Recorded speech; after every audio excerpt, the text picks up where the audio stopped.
What's up, everybody, and welcome back to a live episode of the Channel Chasers podcast. Audio-only listeners, you are probably confused at the energy levels here, but for more clarification, we have gone video. That's right, you can actually see what our lovely mugs look like in person. If you decide to go over to the Channel Chasers YouTube channel, you just go to youtube.com/@Channel Chasers Podcast, and you can find us there.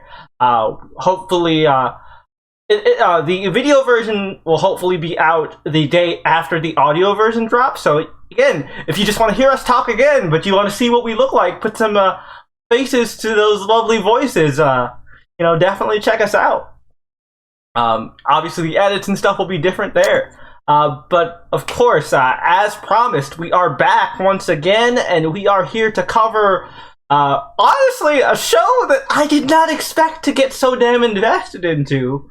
But here we are. We're covering XO Kitty. And very much like how we do with a lot of these shows, we have varying perspectives in terms of experience with these things. Because, if you guys are familiar with the podcast, and some of you guys might have been here back in the day when we did our previous iteration of the podcast, it's also in our audio archive, I believe. Brian... It is, because we talked about the last installment and talked about the series as a whole. Yep.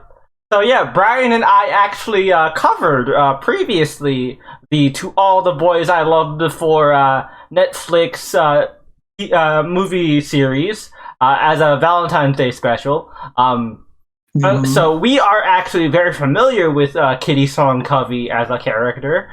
If you don't mind me popping in real quick. Yeah, sure. For people that haven't listened to that, just as a thing of perspective and different perspectives, this was, and I may have interrupted Jay before he was going to say it, my apologies. All right. The To All the Boys I Loved film series, Jay watched it like as it was airing. Yep. I marathoned all three so that we could cover the finale. So even with that, it's different perspectives. Yeah, it's funny. Those movies have a special place for me because those were when each of them came out, they were date night movies that I watched with my ex, with my girlfriend at the time, who actually was the one in charge of making my thumbnails and shit. Shout out to Elizabeth. Hopefully you're listening to the episode. So Brian and I are pretty familiar with the To All the Boys. Kitty was actually one of our favorite characters. I went back and I listened. We talked quite a bit about Kitty, despite her being a side character, and talked about just, man, I love this little ball of energy. Like, so she's such a good person. I don't remember which one of us said it, but this was before like the XO Kitty spinoff was even announced or thought of. But we were, I think one of us or both of us were like, man, I would watch a whole show with just her. Here we are. Obviously we're going to come at it from the perspective of people who very much got to see Kitty evolve from side character to taking the lead, as it were. We're not going to compare her to LJ because, it's a completely different story. Obviously, LJ is important to her story as well, so we're going to mention that a little here and there, but it's not super important. And then, obviously, Tony is coming at it as a XO Kitty only perspective. So we're really gonna see how new viewer friendly the show is. Just cut to the chase. It is new viewer friendly. Oh yeah, for sure. I'm glad. I suspected it from watching it, but it's glad to confirm. Yeah. Yep. I was able to understand things without the added context, which a good spin-off show should do. Also, just a fun, just a fun note and realization that Brian pointed out that blew my mind. That I did not even as Brian said, I watched the movies as they aired, and I've watched them a couple of times because we use them as like date night movies and stuff. But I didn't realize, and I feel so dumb for not realizing this, given like how big of a fan of the character I am. The couple in the To All the Boys I Loved Before series was quite possibly a fucking Spider-Man reference. Because the main couple is named Peter and Laura Jean, or LJ. And what is the, look at the alphabet there. What letter is very close to the letter L? LJ. Uh-huh. Peter and MJ. Peter and LJ. Like, wait, what? How did I miss that? Well, I think one of the things that was in our favor, though, is I think Kitty is one of the few people that calls her LJ. Yeah. Everybody else just calls her Laura Jean. Which is a mouthful in its own. Yeah. Like, I've never actually heard somebody, like, in real life include their middle name in their name. Like, just as out loud, regular, like, call me by first name, middle name. Folks are just extra. Well, unless you talk about, like, no offense, but, like, the, like, white trash-esque, like, Laura Jean. Oh, also, Tony, just for a fun fact, I know she don't it is mentioned in the it is mentioned by the nickname that she is given in school, but the Covey family is actually from your neck of the woods in your least favorite city. Yeah, I pieced that together. Yeah. Joy. And I completely misspoke there earlier. Sorry, people. You're fine. Oh, good. But yeah, so it's definitely going to be a lot of fun. How we're going to structure the podcast when we get into the discussion proper is we're going to do it in a very fun and messy style. I'm glad you guys can see this and you can actually see me rubbing my hands maniacally because I don't have to describe it out loud and feel weird. Audio-only listeners, you're missing out on this. Want to for the audience only? For the audio only? Yeah, folks at home, audio only, you're missing out on this. But yeah, I am rubbing my hands maniacally like an evil villain. Honestly... I know exactly how you're doing this, Jay. Yep. You're just doing this as a cheeky, toxic fuck. I mean, yes. Well, so it's a fun fact about Jay, he loves messy shit. Well, and I love being toxic. Let's be perfectly clear here. But how we're going to structure the podcast is ship-based. Because if you're familiar with Exo Kitty, it is very ship-heavy. And we are going to talk about each individual ship, its beginning and its end point, and their impact on the show. And by the end of the discussion, each of us is going, before we give our ratings, we are going to discuss, after we've all hashed out our points, who we think is deserving of the title of OTP. For those of you who do not speak fandom, One True Pair, or Endgame. The bane of every harem anime's existence. I mean, and let's be honest here. Like, this is essentially a harem drama, like, for lack of a better term. Yes, and well, dude, one of the early main plot points is like right out of a harem or reverse harem. Yeah, it is definitely. Yeah, this is definitely a reverse harem. But for the folks at home, just because fun fact about me, I I've consumed a lot of harem and reverse harem anime in my time. And actually, this isn't the ins and outs. There are subtle intricacies. And actually, this isn't the first time Tony and I have been on a podcast together, and it's funny enough that this is our first video version, because back in the day on Tony's YouTube channel, Tony, Jordan, and I actually did a anime podcast called Weeb Warriors. And we actually covered quite a bit of harem and romance anime there as well. So, and Jay knows my philosophy on what makes a harem anime a harem anime. A harem does not count 2 people. And there are definitely more than 2 people in this. Exactly. It goes to this, so, we got... I think a clarification for the folks at home that enjoy anime content, that think a harem can include 2 people, it needs to be at least 3. Yep. It's got to be at least a triangle, if not, a full-on dodecahedron like this fucking show. No. What I mean by that, if there's 2 romanceable interests, that's just a love. Yeah, it's just a love triangle. Yeah, there has to be another avenue. Yeah. Yes, there has to be at least 3 potential love interests to count as a harem show. Yep. So, which, without getting into spoilers, there's at least 3, if not more, options. There are definitely at least 3. I can think of just 3 off the top of my head. 3 off the top of my head. Yeah. Boom. Done. Yeah. So we're gonna get into all of that. So stay tuned for the tea and the juice. Spoiler free wise, before we jump into news and all that, I really enjoyed it.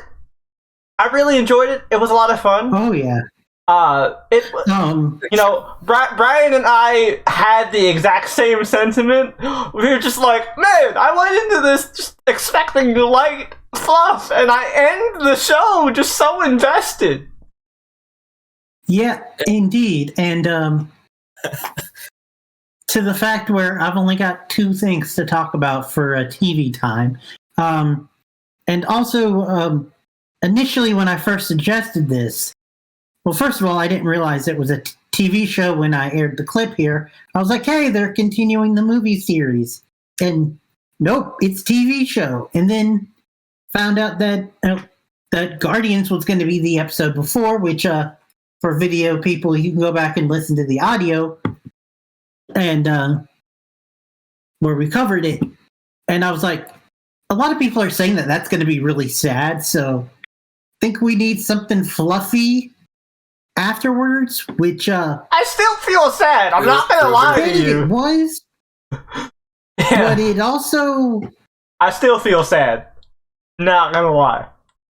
Yeah. Well, also same, and also there was a point where I was like, okay, this is not a show that I can multitask with. I've actually got to pay attention. Yeah, dude. I literally, I thought this was going to be one of those background shows, but I got so hooked into it that I was just like, no, I'm locked in here. I'm locked in.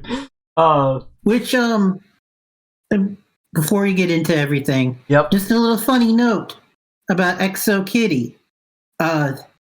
Not only is it the same actress who played Kitty returning, it is the same actor who played Day returning, which only had a brief cameo in the original. Yeah, he literally he lucked out because he was literally only in it for 5 minutes of, I think it was the second movie, and then 2 minutes of the third one, which was the final in the All the Boys I Love trilogy.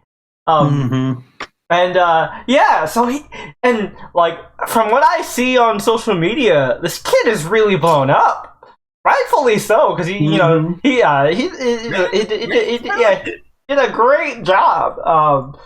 And also indeed. Just another spoiler-free side note. I don't know. I can't speak for the rest of the panel here, but me personally, I never got into K-pop, mostly because I was afraid of the fandom. K-pop fans are very scary. So I never really got into the music, but this soundtrack is fire. Oh yeah. Well, good, man. Yeah, indeed. For me, K-pop is just like any other genre of music that I listen to. If I hear a song in it, I like it, I'll add it.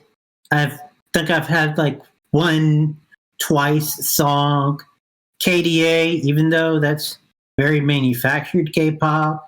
But actually, there was a song that was in EXO Kitty that I already had on my phone. Nice. Oh my god. I was actually looking through my phone and I was like, wow, I actually have a lot of Blackpink on here. I didn't know I listened to that much Blackpink. I was like, oh yeah, that's right. My one friend in college really got me into that particular group. Huh. I forgot about that. But yeah, the soundtrack is pretty fire. So really quick before we jump into the next main segment, and then jump into the discussion.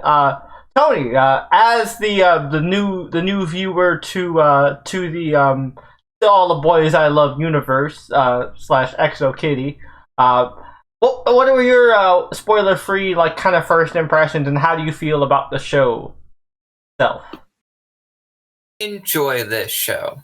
It was enjoyable, messy at parts. Reminded me a bit of my teenage days and how cringe-inducing that was.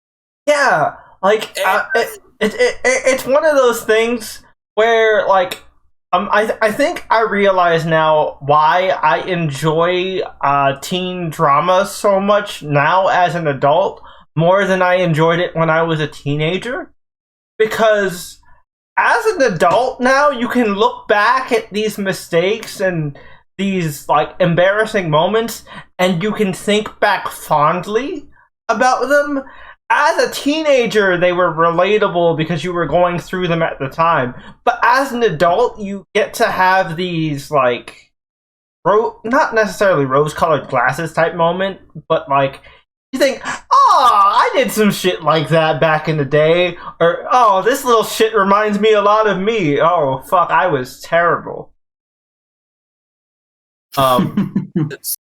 Said character did to try to better themselves. Relatable. Yep. Relatable. Totally relatable. Oh my god, especially in the fucking romance department. Oh my god. Oh. Yep. Mm-hmm. It just hit me. Yeah, it just hit me. Brian, you know me well enough to. I'm pretty sure you know which character was. I mean, you didn't know me in high school. You got to meet me at the end of high school, but I'm sure you know which character it is, and we'll talk about it when we get to that character. I think mostly from what I know, I can see the two different characters for both of you. Okay, interesting. I want to hear your thoughts on who those are. I'm interested in what Brian's critical analysis. This is going to be very interesting, folks. You'll get video audience. You get an exclusive treat. You actually get to see our live reaction to what Brian says. Yeah, audio people, you're missing out. I'm telling you. Yeah, but before we jump into discussion proper, we are going to go into our next segment, leading off with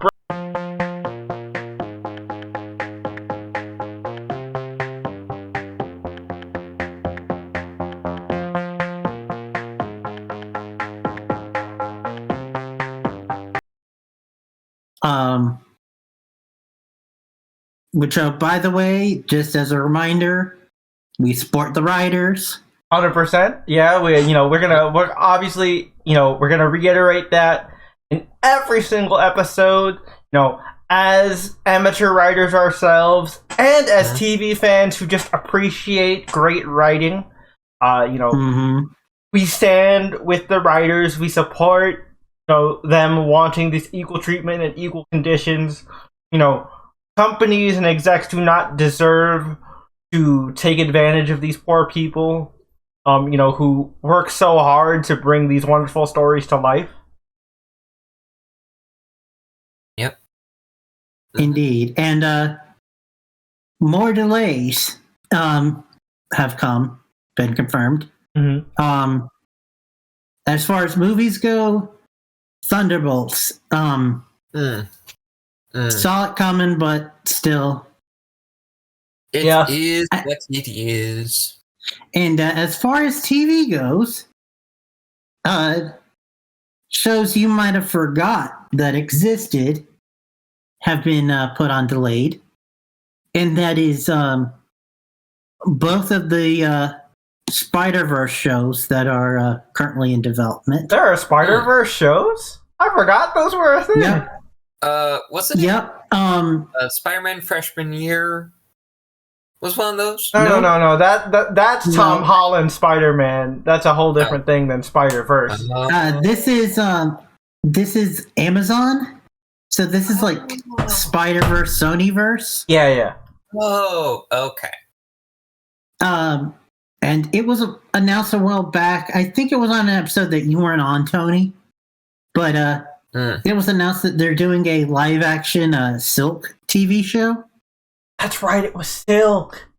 Oh. And there was one other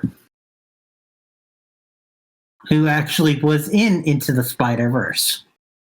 Spider-Man Noir? Penny Parker? Yep. Wait, was Nick Cage gonna be in this? Noir. Was Nick Cage gonna be in this? Apparently, rumors are that they're trying to get him for it. That would be amazing. He was great. Yeah. Which apparently, a side little fun fact for you.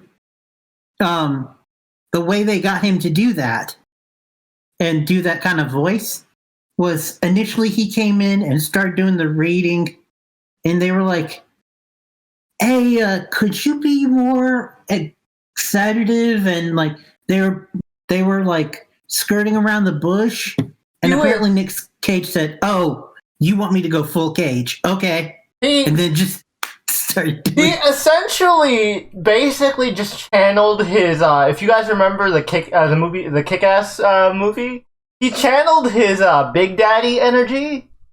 Oh, Remember his Batman analog character, Big Daddy, Hit Girl's dad. Like one of my absolute favorite roles because Nick Cage has always been a comic fan. So like he always just. You can tell, like, he's having the time of his life playing comic book characters. Indeed.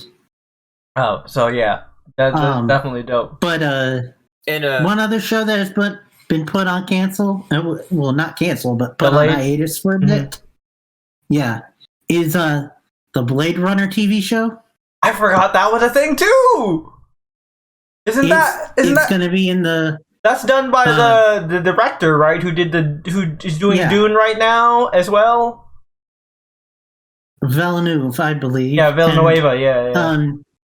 It is tied into what was it? 2059. 2049. 49. Okay, because in my brain I want to go 2099, but that's a different franchise. Yep. The Marvel thing. Yep. Yeah, although 2099 is very Blade Runner inspired, so I don't blame you. Yeah. And two more things for the writer strike before we move on to the next story is the Amazon Plus like phenomenon. Ted Lasso was going to do a live screening of the season 3 finale, which might also be the series finale, but that got canceled. And well, the saddest of news that comes from the writer's strike is reports are coming in that due to the legalese and the writer's strike going on,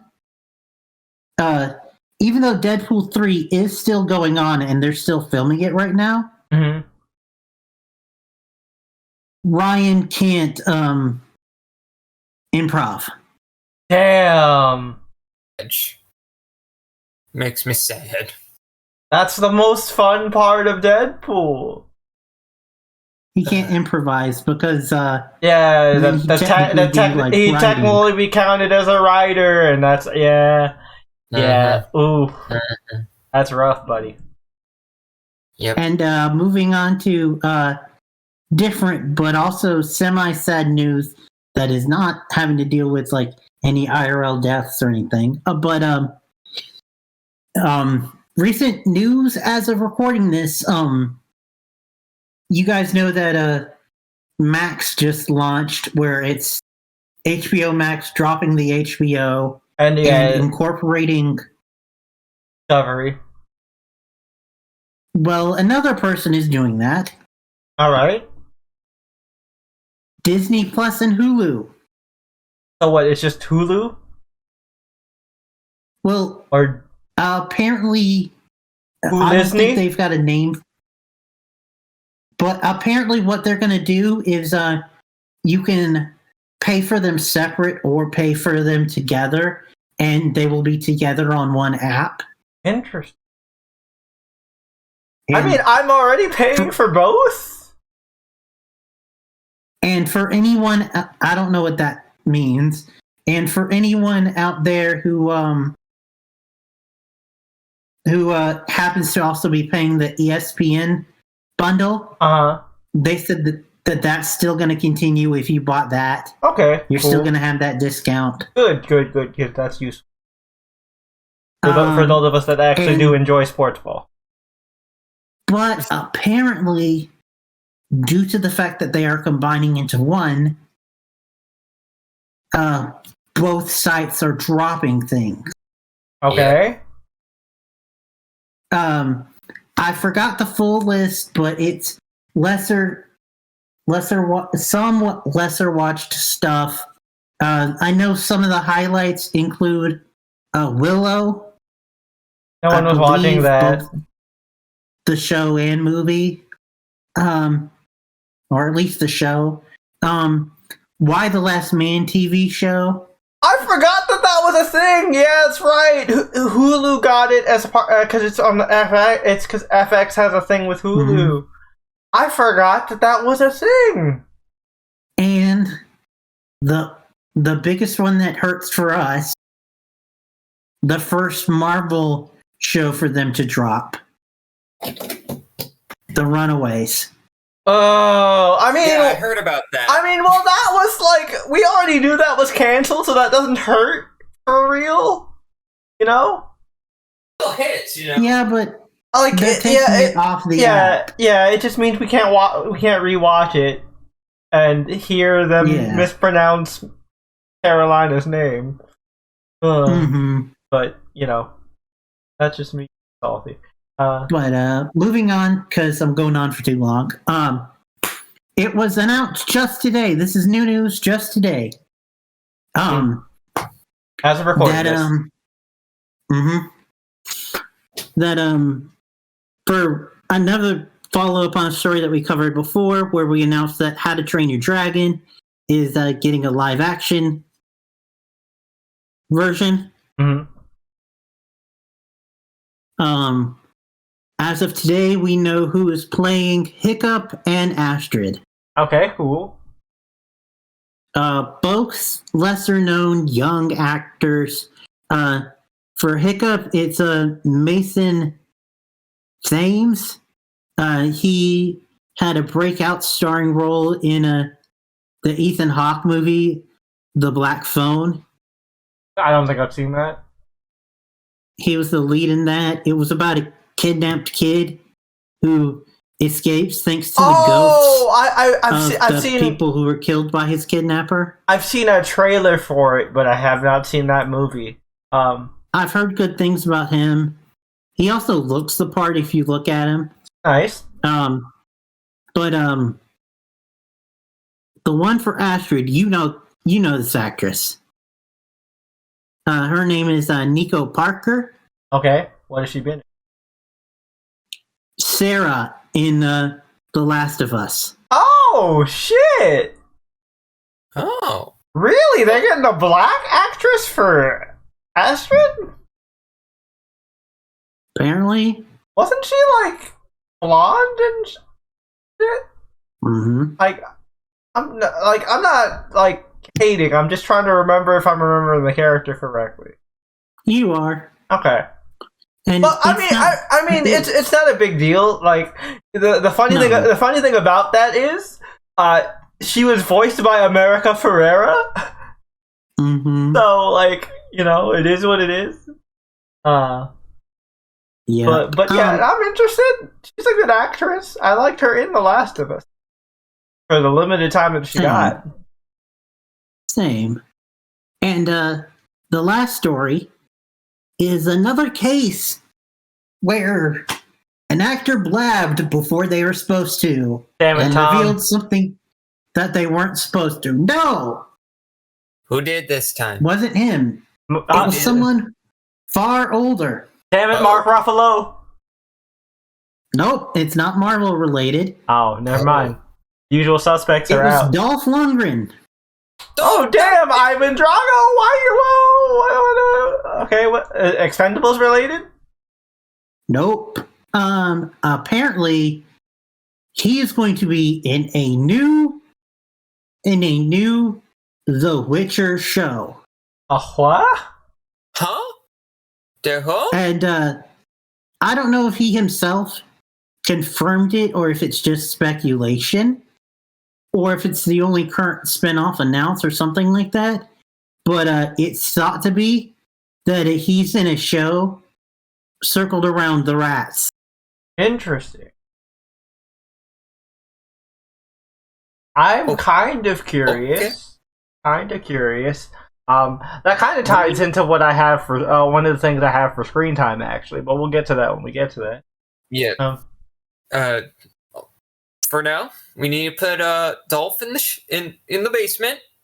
Lock him with Mark Ruffalo and Tom Holland. Yep. I'm sure it's a nice, comfy basement. It's probably fully furnished and everything. Like, probably hasn't been eating a bunch of snacks. I mean, Dolph may have to bring some of his own exercise equipment because I'm sure that the basement may not have any. Yep. I mean, Tom probably has to stay in shape to be Spidey, so I'm sure there's a little bit of something in there. Yeah, yeah. Spidey bulking, it's different from like Dolph bulking. That's fair. That's fair. But I actually saw a sketch where it was like, all right, the new thing's out. Tom time to get back into the basement, but it's Loki. I have nothing to do with it. You'll still find a way. You'll find a way. You're both British. You talk to each other. The basement. Now, Thomas.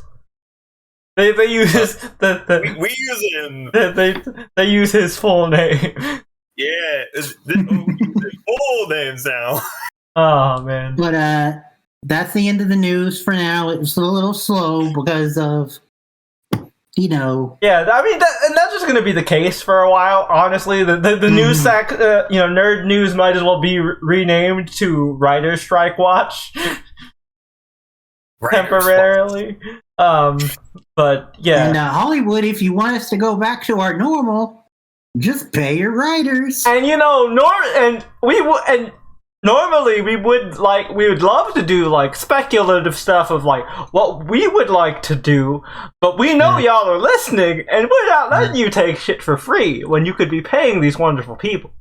Exactly. Exactly. And let's just say that people can be reasonable. People can what's the word I'm looking for? We can compromise. We can find a way, man. Life finds a way. You want your money, right? Mm-hmm. The only way you're gonna get your money is if you keep the shows going. And let's be honest here. I know you were really excited about ChatGPT, but you know what ChatGPT needs in order to work?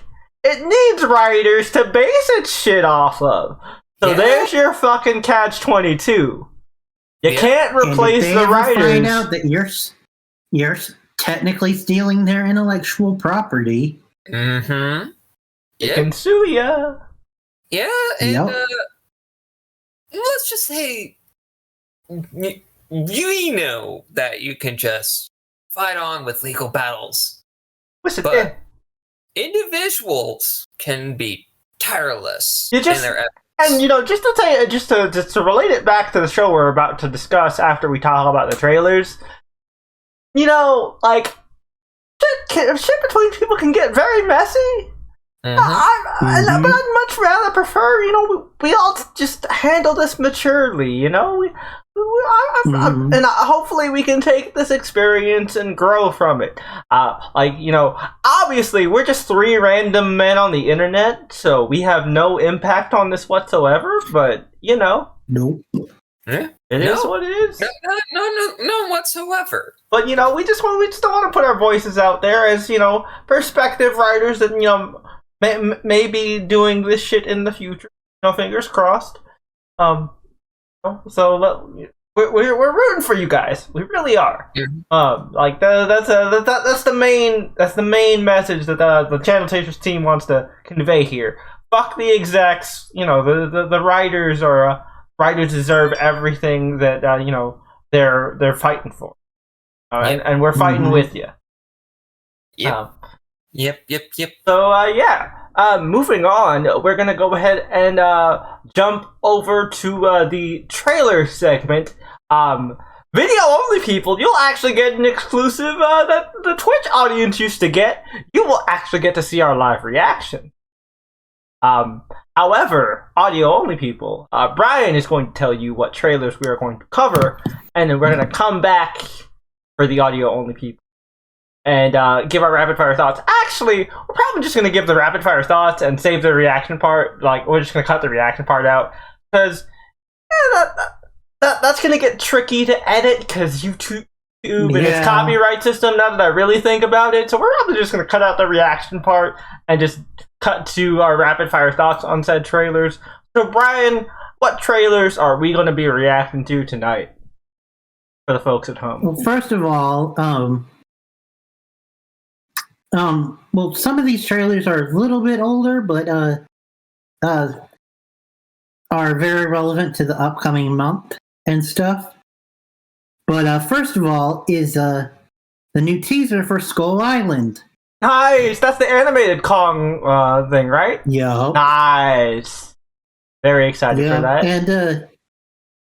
And keeping with Netflix, Bloodhounds.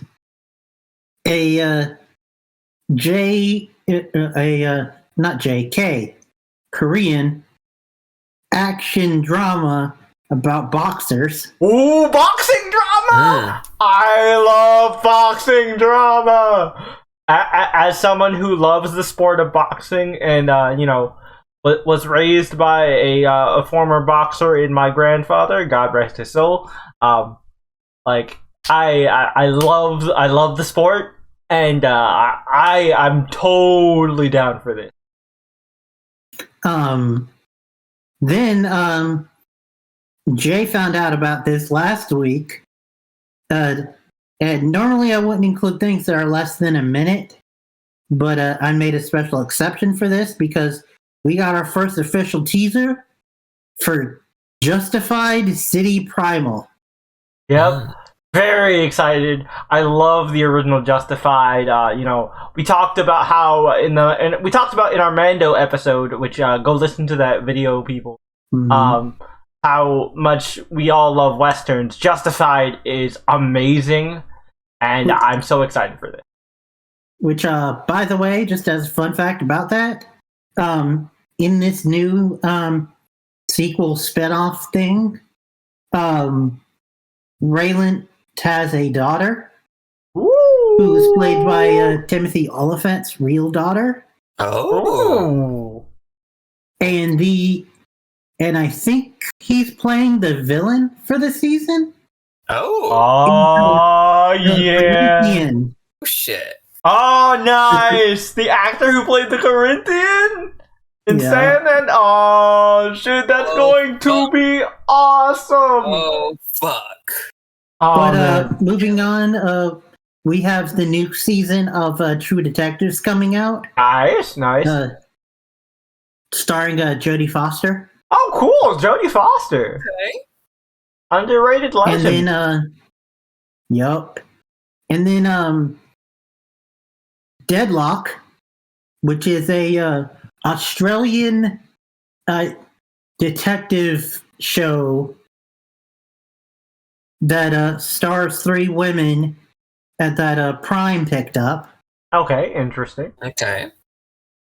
And then, continuing from last week's news story, we actually have trailers for 2 of the CW shows that I said that they're picking up, 2 of the Canadian ones. Nice. Okay. The Spencer Sisters and Run the Burbs, which were the 2 that I thought were ones that sounded like you guys were interested in the most. Okay, cool.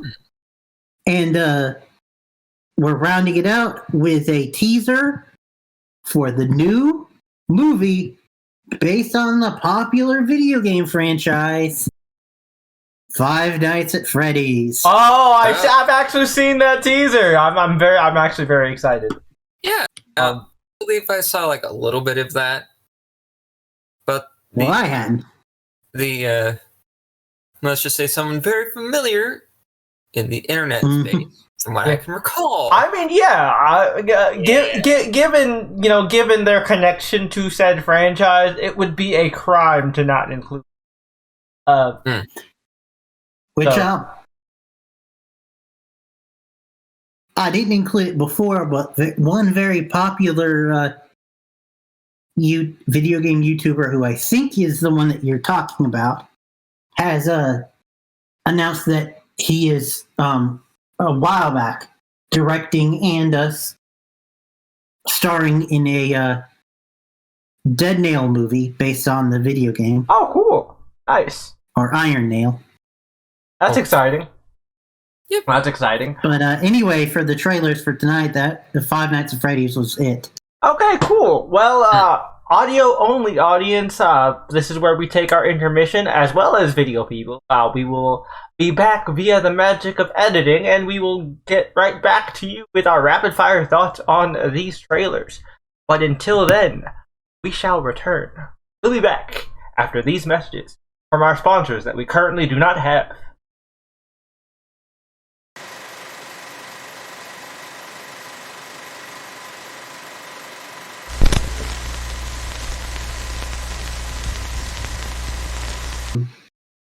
Also, Deadlock has potential. Oh yeah, Deadlock looks fun. That was like genuinely funny. I got a lot of chuckles out of that one. Like, if that one is 2 cases of the week, it seems like there's a through line, so I feel like that is like podcastable. But if it's 2 cases a weeky, it might just be relegated to a screen time show. It seems like it was an overarching story. Yeah, with the death of the mayor thing. So yeah, so I think we could cover that. Like, this is Australia, and I don't know how much case of the week they do. That's true. But yeah, that one I think is fun. Like, I think it was genuinely funny. We mentioned it off camera, but it gave me like a Hot Fuzz meets True Detective vibe. That's what you said, Brian. Yeah. I totally agree with that. Which I gotta just point it out real quick. The elephant in the room. What is up with Hollywood's current fascination of porting over things? Is it just to deal with the writer's strike? I honestly think that the main case, especially for the CW, who is like, super desperate right now. So yeah, I mean, I know Deadlock is a Prime show. Like, I was just pointing to the CW. We talked about earlier how the CW is dying. Oh, I get you. And also, the eager constable girl in Deadlock. Mm-hmm. Just FYI, she's also one of the lead writers for the class of 07.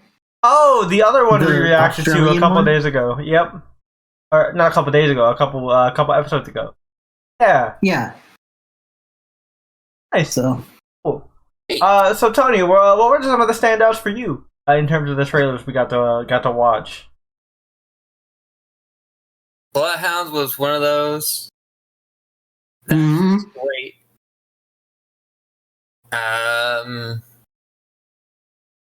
True Detective, honestly. Oh yeah, True. 'Cause- We didn't actually really talk about that, but yeah, True Detective looks really interesting. 'Cause Like the it's more the so- small town, isolated setting. I'm a sucker for those. And it's starring acting powerhouse Jodie Fisher Jodie Foster. and Foster. Sorry, brain. But also a heavyweight champion. So Yeah, like, good for her. I'm super interested in this season of True Detective for sure. And I'm mostly speculating here, and it's Alaska, and the case is probably connected to a certain aesthetic, a certain mythological creature from Canadian and North American mythology, being the Wendigo. That's just me making a guesstimation. Maybe, Okay. but Yeah, like True Detective usually is like real crime inspired, I believe. Yep. And there are cases of Wendigo psychosis. One notable one was I forgot the individual's name, but let's just say it involved a bus. Wasn't that the shit that Until Dawn was based off of? Not necessarily, but the monster itself, yes. But an actual criminal case that it's the most famous for Wendigo psychosis is someone decapitated a man on a Greyhound bus. Not that, like, I'm just really into true crime. I don't want people to get the wrong impression. Yeah, Shit, my bad, y'all. It's like true crime stuff. Jay and I have. Yeah, really I have a very morbid curiosity when it comes to true crime stuff. I listen to a lot of true crime podcasts. And if we cover True Detectives, maybe we can dip our toe into that. But we do one of the shows we do plan on possibly covering is based on a true story, so that might be able to like wet our whistle for this kind of shit as well. Oh yeah, that's right. So our next show. Yep. And it's not. And anthologies can have room to tell their own stories within the. Oh yeah. Oh, I do want to say, the True Detective season with Vince Vaughn in it was amazing as well. That one was super underrated. Very well done. Was that the one before or the same one that Mahershala Ali was in? I think it was the same one. I might be wrong.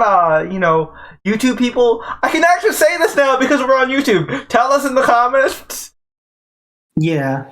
I will say one thing about True Detective that has me a little bit excited for this new season is that it's been a couple years since we've seen the last season, which means that they're not just pumping them out for pumping them out's sake. Yeah, no, like they actually are taking their time to make a real story. I am listening. I'm just gonna take a second to adjust my headphones. So yeah, YouTube, you're gonna see me disappear for a sec. Yep. Oh, wrong button. I will edit I'll edit this shit out. There we go. Continue. But point is, I think Run the Burbs is definitely the weakest of the trailers. Five Nights at Freddy's looks great. Yeah, just on the tier of everything we looked at, Justified, City of Primeval, that looked amazing, especially Timothy Oliphant just strutting, just like showing off.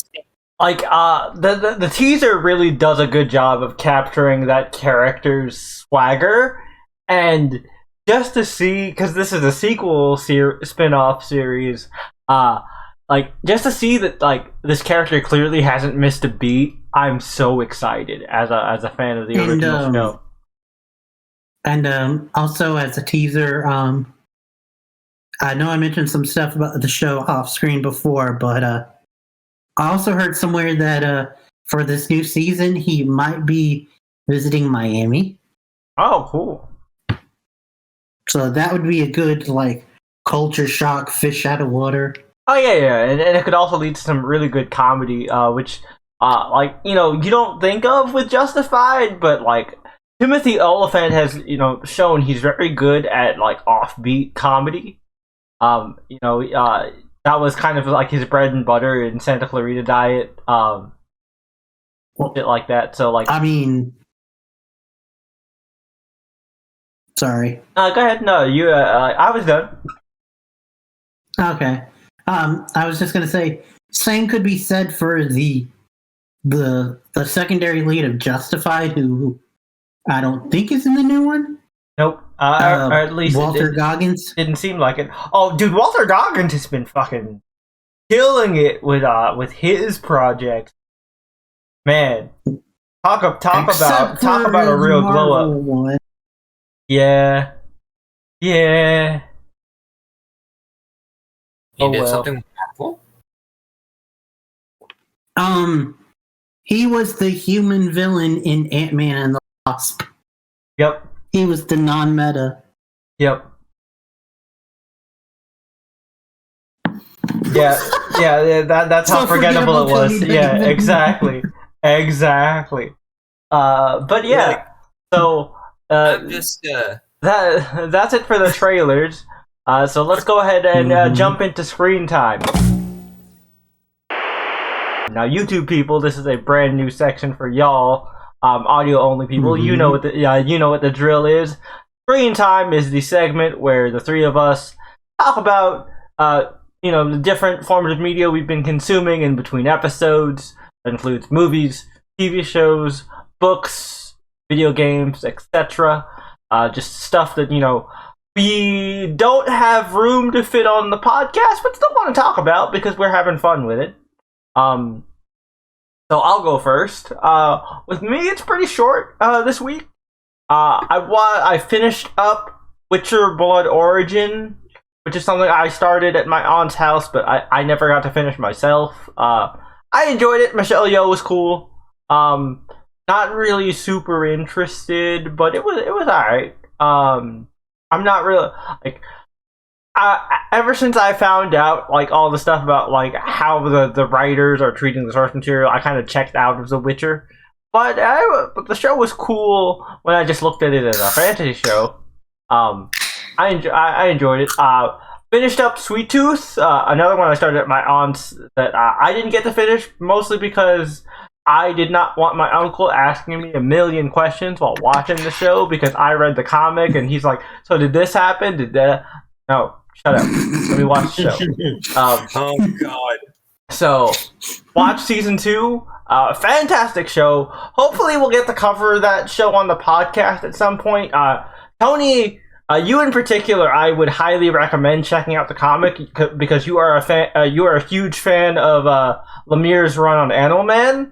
And Sweet Tooth is his creator-owned work, and a lot of the themes of family and loss, and particularly a lot of the stuff that Maxine and I forget Buddy's son's name, but to be fair, never really liked that kid anyway. But it like a lot of the growing pains that you see Maxine and her brother go through very much are reflected in Tooth and a lot of the child characters. And the kids in this show, man, it is really hard to find good child actors, but there are so many good child actors in this show. It is insane the amount of talent. I know here.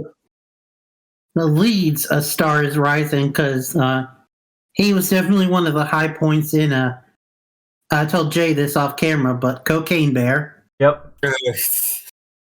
He's in Cocaine Bear, and he's one of the highlights. Yep. Yeah. So Sweet Tooth is a fantastic show. As a fan of the source material, I cannot wait to see the third and final season.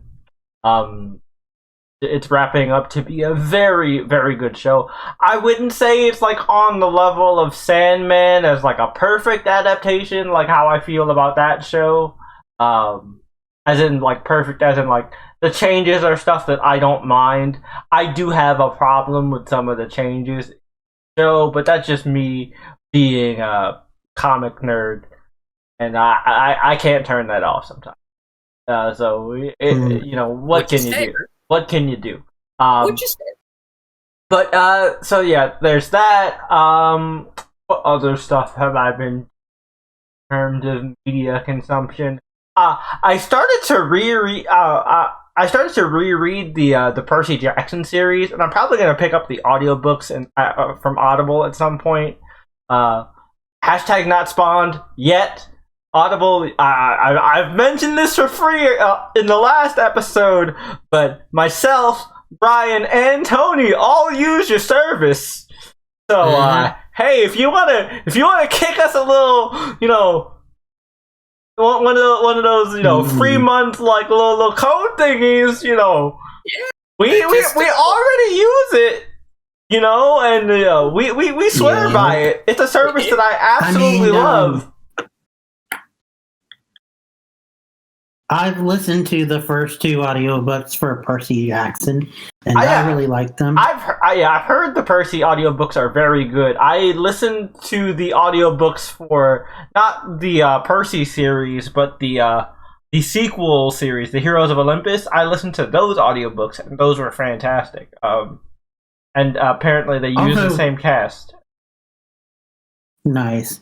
And speaking of, I'm not mistaken, but didn't the latest just come out?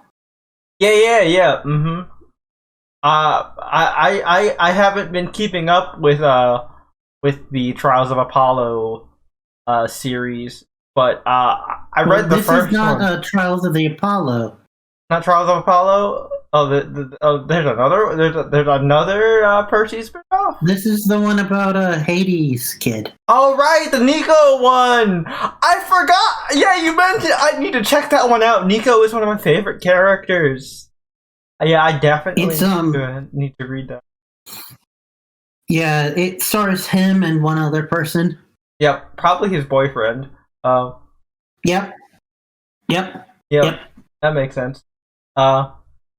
But yeah, very excited. I gotta check that one out now. I gotta look up what that one's called, and I might use my next credit on that. I might delay reading the Thrawn series to check that one out because I'm really invested in that particular character. I think it's something in the sun or the sun end. Yeah, I'll check it out, and I'll report back in next week's episode. If actually, it'll be a couple weeks before I get my next Audible credit. But when I get my next Audible credit, again, hashtag not spawned, I will be using it to get that book, and I'll report back to see how I feel about it for sure. But yeah, damn, that's pretty much it for me. What's up, Brian? That's a very cute title. Okay. The Sun and the Star. Oh, I get it. Yeah. I get it. That's nice. That's wholesome. I'm gonna definitely have to check this one out. Is there only one book so far? Yeah. Oh, okay. Easy. Yeah, my next Audible credit is definitely going to that. All right. So, Brian, what have you been checking out in between podcast episodes? Well, it took me a while to watch Kitty, longer than I thought, because I got more invested in it. And also, this last Sunday, I came down with a migraine and didn't want to do anything. all day. Understandable. I get you, fam. Having migraines about the size of Texas is a bitch. Yep. But I did watch one other show. It's called Not Dead Yet. It stars Gina Rodrigo. Gina Rodriguez from Jane the Virgin. Yeah. Yep, so Gina Rodriguez. Okay. What is this on? I watched it on Hulu. I know it's on one of the big networks. I need to pull it up. So just you could just say Hulu. Hulu's fine.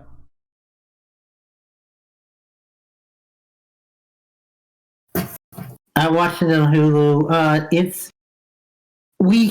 I showed the trailer a while back, but it didn't look good. It's where she can see dead people. Oh, yeah. No, I do remember that trailer now. So how was it? But that trailer was misleading. Mm-hmm. It is a lot better than the trailer gave it credit for. Basically, the plot about it is that she becomes an obituary writer, and while she's on the case of a certain person, their ghost talks to her. And it's one of those things where they kind of help her with her life. Yeah. So because her life is crumbling. So it's kind of like that Jennifer Love Hewitt show where she was a medium. That one was more of a mystery where she was trying to solve their murder. Yeah. This one is the people are dying just from like accidents or heart attacks. Okay. But they help her with her current situations going on. Okay, so kind of what she deals with, helping these people kind of like finish their unfinished business, helps her deal with her like emotional baggage and life stuff. Okay, cool. Yeah, and it's each episode is like 30 minutes. It's the start of the show is kind of similar to if you remember that older show, Happy Endings. Hey, I remember Happy Endings. It was like they took like a cursed, like a flipped ending on a rom-com, and that's how they started. Okay. Well, this one starts with her having left home and her dream job as a journalist to go to England to follow a guy to get married and live happily ever after. And then that didn't work out. Oh, hate to see. So now 5 years later, she's coming back, trying to pick up her life while her like best friend has had 2 kids and gotten married and all that. And the world has moved on without her, but now she's coming back, trying to pick herself up again. I can relate to that. Her not the seeing dead people part, unfortunately. Yep. Her best friend is actually played by Cece from New Girl. Oh, cool! The other leading girl that wasn't, Kat Dennings? you know, no. Oh, no. I was thinking no. The Kat Dennings one is Two Broke Girl. Head girl. It also had girl on the side. Zoe. Zoe Deschanel. Yeah, Zoe Deschanel. Yeah, she was the lead female that wasn't Zoe Deschanel. Yep. And Jay, you'll get a kick out of this. Her boss is actually someone that you know. Okay.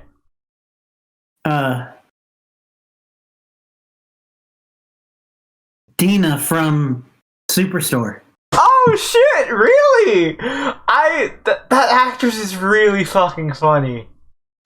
She is, and she's playing completely different from Dina. Also, she's not playing like the hard ass. Oh man. Okay, cool. I know she's got range.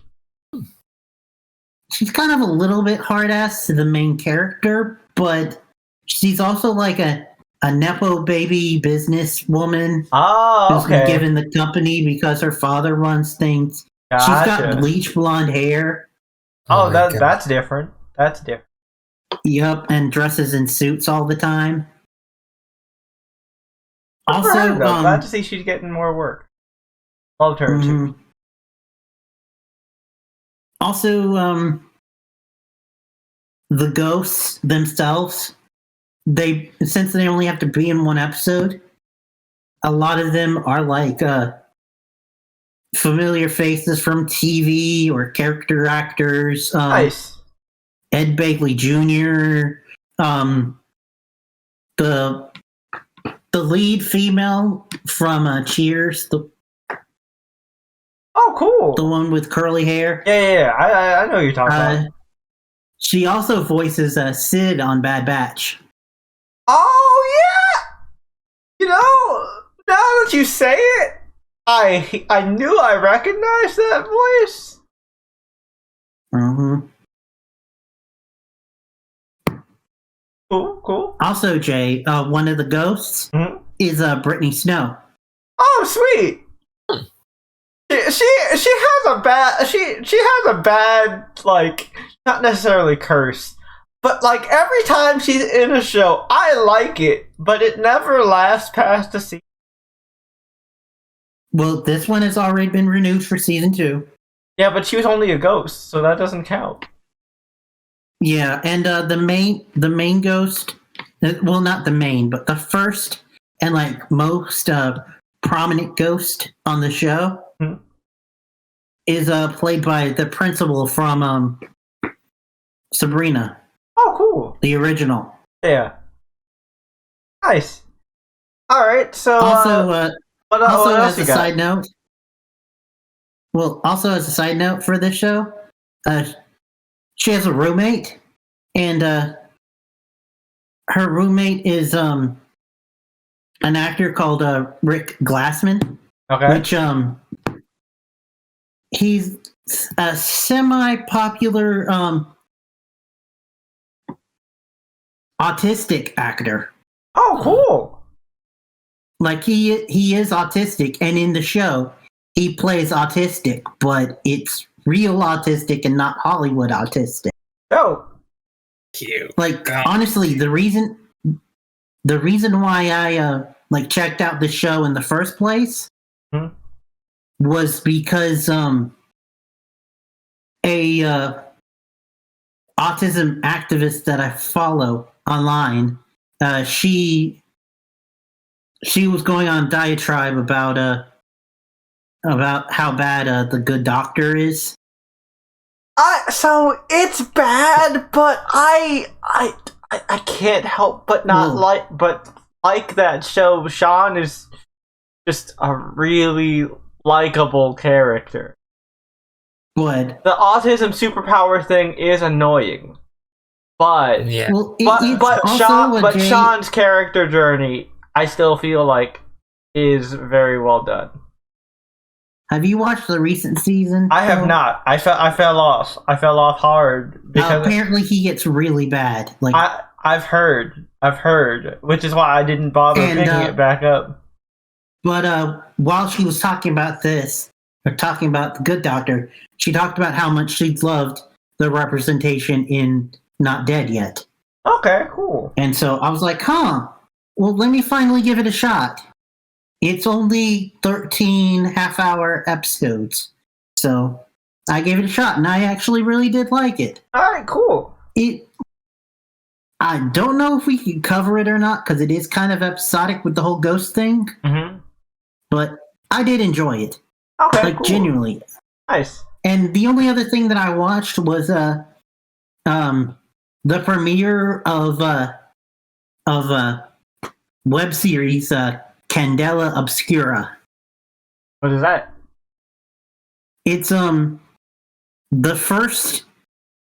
of the first things produced by Critical Role that isn't Dungeons and Dragons. It's based on one of their own systems that their publishing company Darrington Press is producing. Oh, cool! One of their they have two upcoming games, and this is using one of them, Illuminated Worlds, their D6 system. Mm-hmm. But this is kind of steampunk, dark steampunk, kind of similar to Blazing in the Dark. Yeah, but in the game, you all play investigators that are working for a secret organization, and it gets a little bit more into the horror element.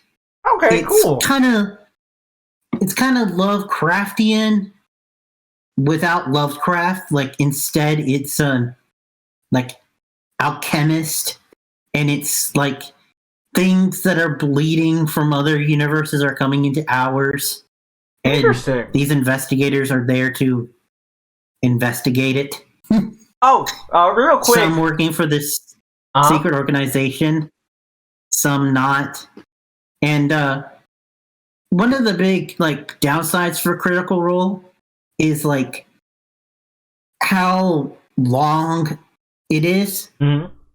and how many if you want to watch it, you gotta you gotta go all the way back. Yeah.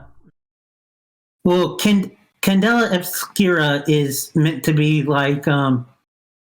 you can pop in and watch one, pop out. I know it's going for at least 3, and the first arc, that's what they're calling it, has Matt DMing, but they've said that other people will come into DM, and that this seems like it's going to be a new thing that they add to their repertoire. Okay. And it's going to be instead of once a week, it's going to be once a month. Nice. Okay. Because when Critical Role first started doing Campaign 3, they changed it so that the last week they weren't doing anything, and they said it was going to be for a break. But now, a few months into the year, now that fourth Thursday of the month, they're doing this instead of the main campaign. Okay. And I don't know if they're going to continue it or if this was just a special thing for the first episode, but at least for the first episode, everyone is dressed in character. Oh, that's dope. I like that. Including one guy who has a really high top hat. Oh, sweet. Always respect the sound. Because, steampunk. Yeah. Real quick before we jump to Tony. That's all I watched. You mentioning a web series made me remember that recently I did watch the latest episode of Hell of a Boss with our good buddy David. Shout out to David if you're listening or watching the video. What up? But yeah, great episode. More messy Blitz-Stolas relationship drama.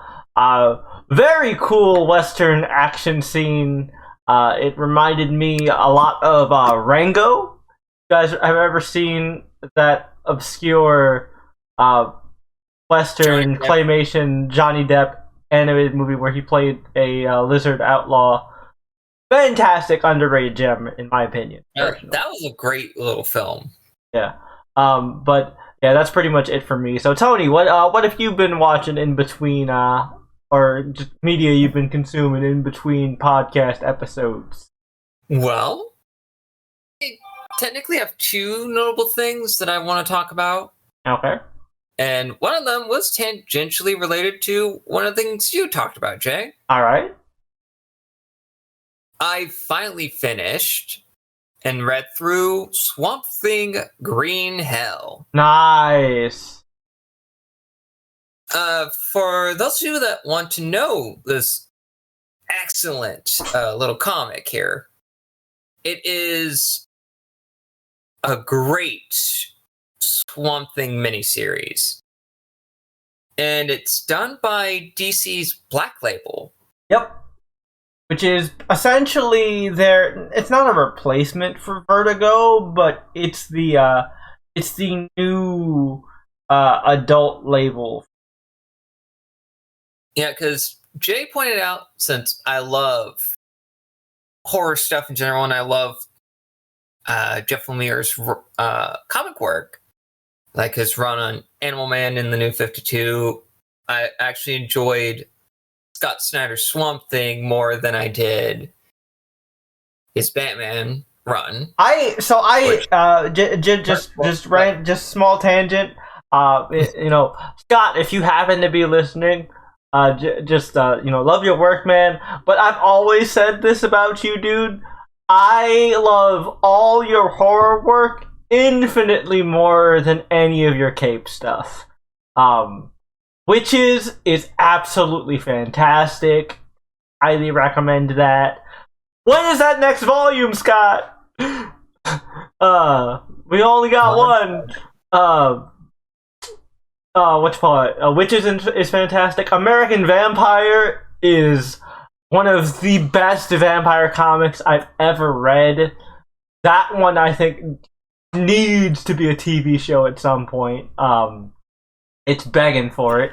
I know at least, apparently, I think we're still getting a Witches show. Because I know Scott has a deal like with Substack or I think not Substack, Amazon to make Witches as a TV show, which super excited for that. But highly recommend checking out any of Scott Snyder's independent horror comics, or any of his like Vertigo DC horror related.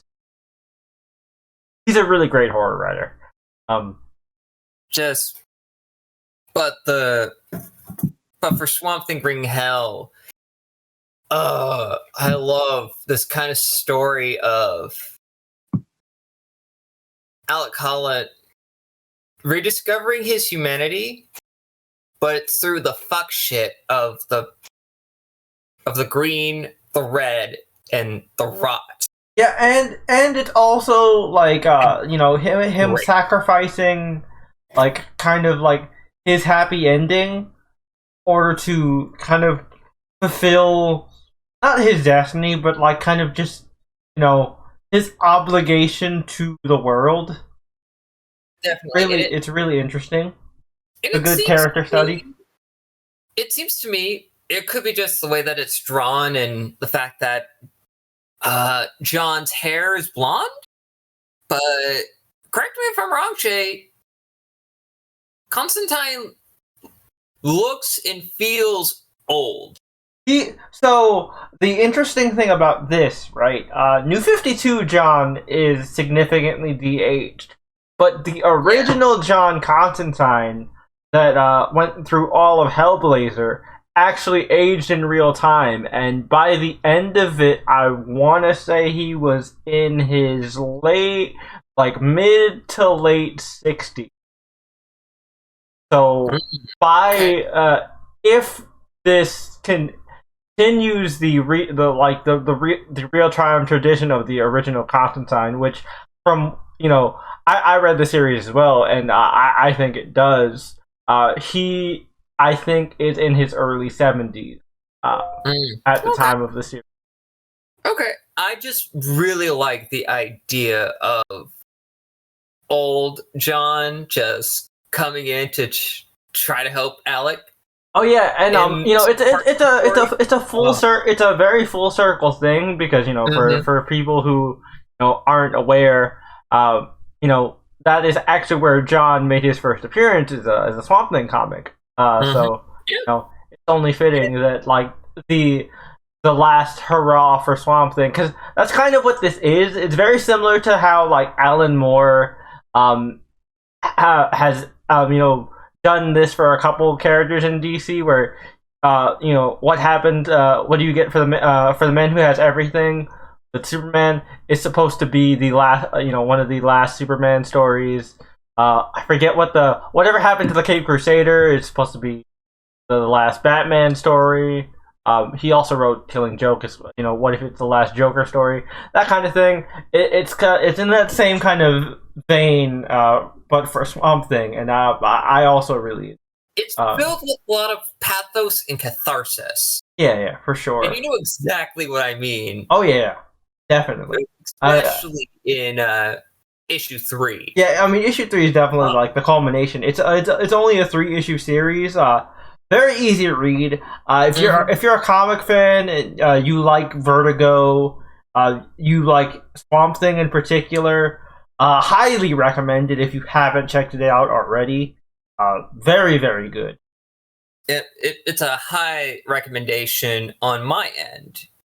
It's just same for me as well. I mean that's why I made sure as soon as I read the first issue, I was like, Tony, you got to pick this up.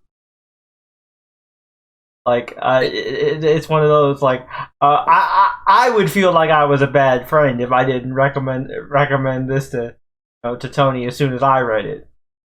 Yeah, and since I don't necessarily have that local of a comic store nowadays, it's good for me to actually just purchase things online and Amazon.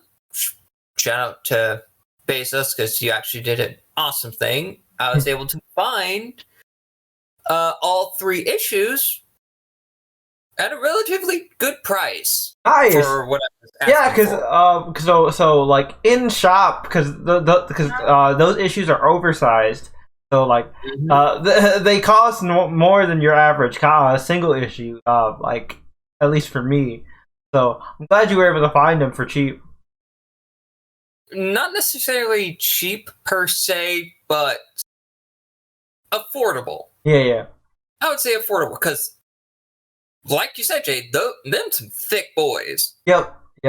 But the art in this comic, phenomenal. Oh yeah. No, worth the art itself is worth the price of admission alone. But just the expressions on these characters look great, and it hits this uncanny valley at times, especially with John. Yeah. But before we get too lost in the weeds of things, is anything else you want to talk about in terms of screen time before we jump into Exo Kitty? Yep, this is horror related. I'll make it fast. Okay. Finally watched Renfield. Nice. Great movie. Nick Cage hams it up like he normally does, and it's amazing. He plays a great Dracula, and it's more inspired by the Bela Lugosi Dracula than anything. Yeah, I got that vibe from the trailer when we reacted to the trailer. It's uncanny because they recreated scenes from the original Universal Dracula. Nice. With Cage and nice. It's amazing. Oh, sweet. It's uncanny that they got actors that are very similar in facial structure and appearance to Bela Lugosi and the gentleman who played Renfield in the Universal Dracula. But it's weird and entertaining to have a Dracula film that focuses on the dichotomy of Renfield and Dracula as an abusive relationship. Yeah. And Awkwafina didn't piss me off in this movie.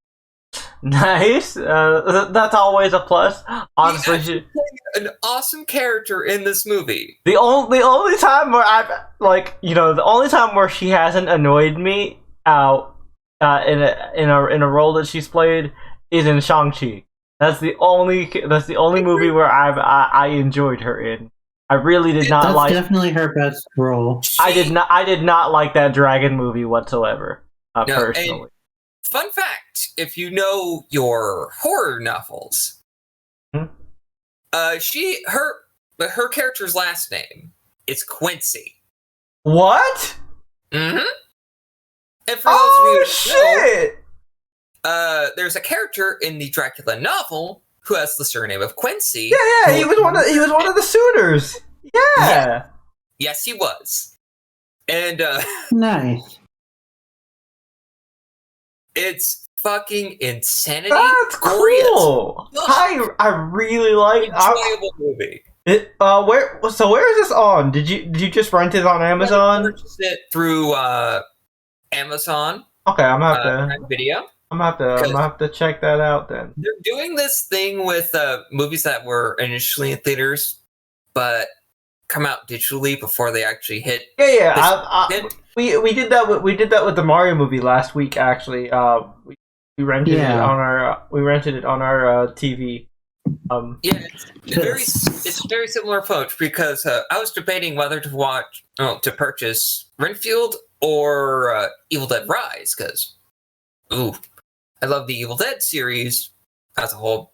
In fact, my favorite film of all time is the original The Evil Dead. So, I'm definitely have to check that one out at some point for sure. Indeed. Maybe like closer to Halloween, but yeah. It's we might do it as a Halloween special down the line or something. We'll table that. Fucking insanity. Unless the new Flanagan show comes out. That's also true.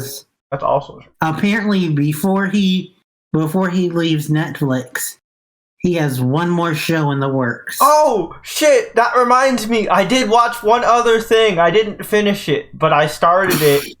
And it was anthology related because we've been talking about horror. I finally checked out Guillermo del Toro's Cabinet of Curiosities.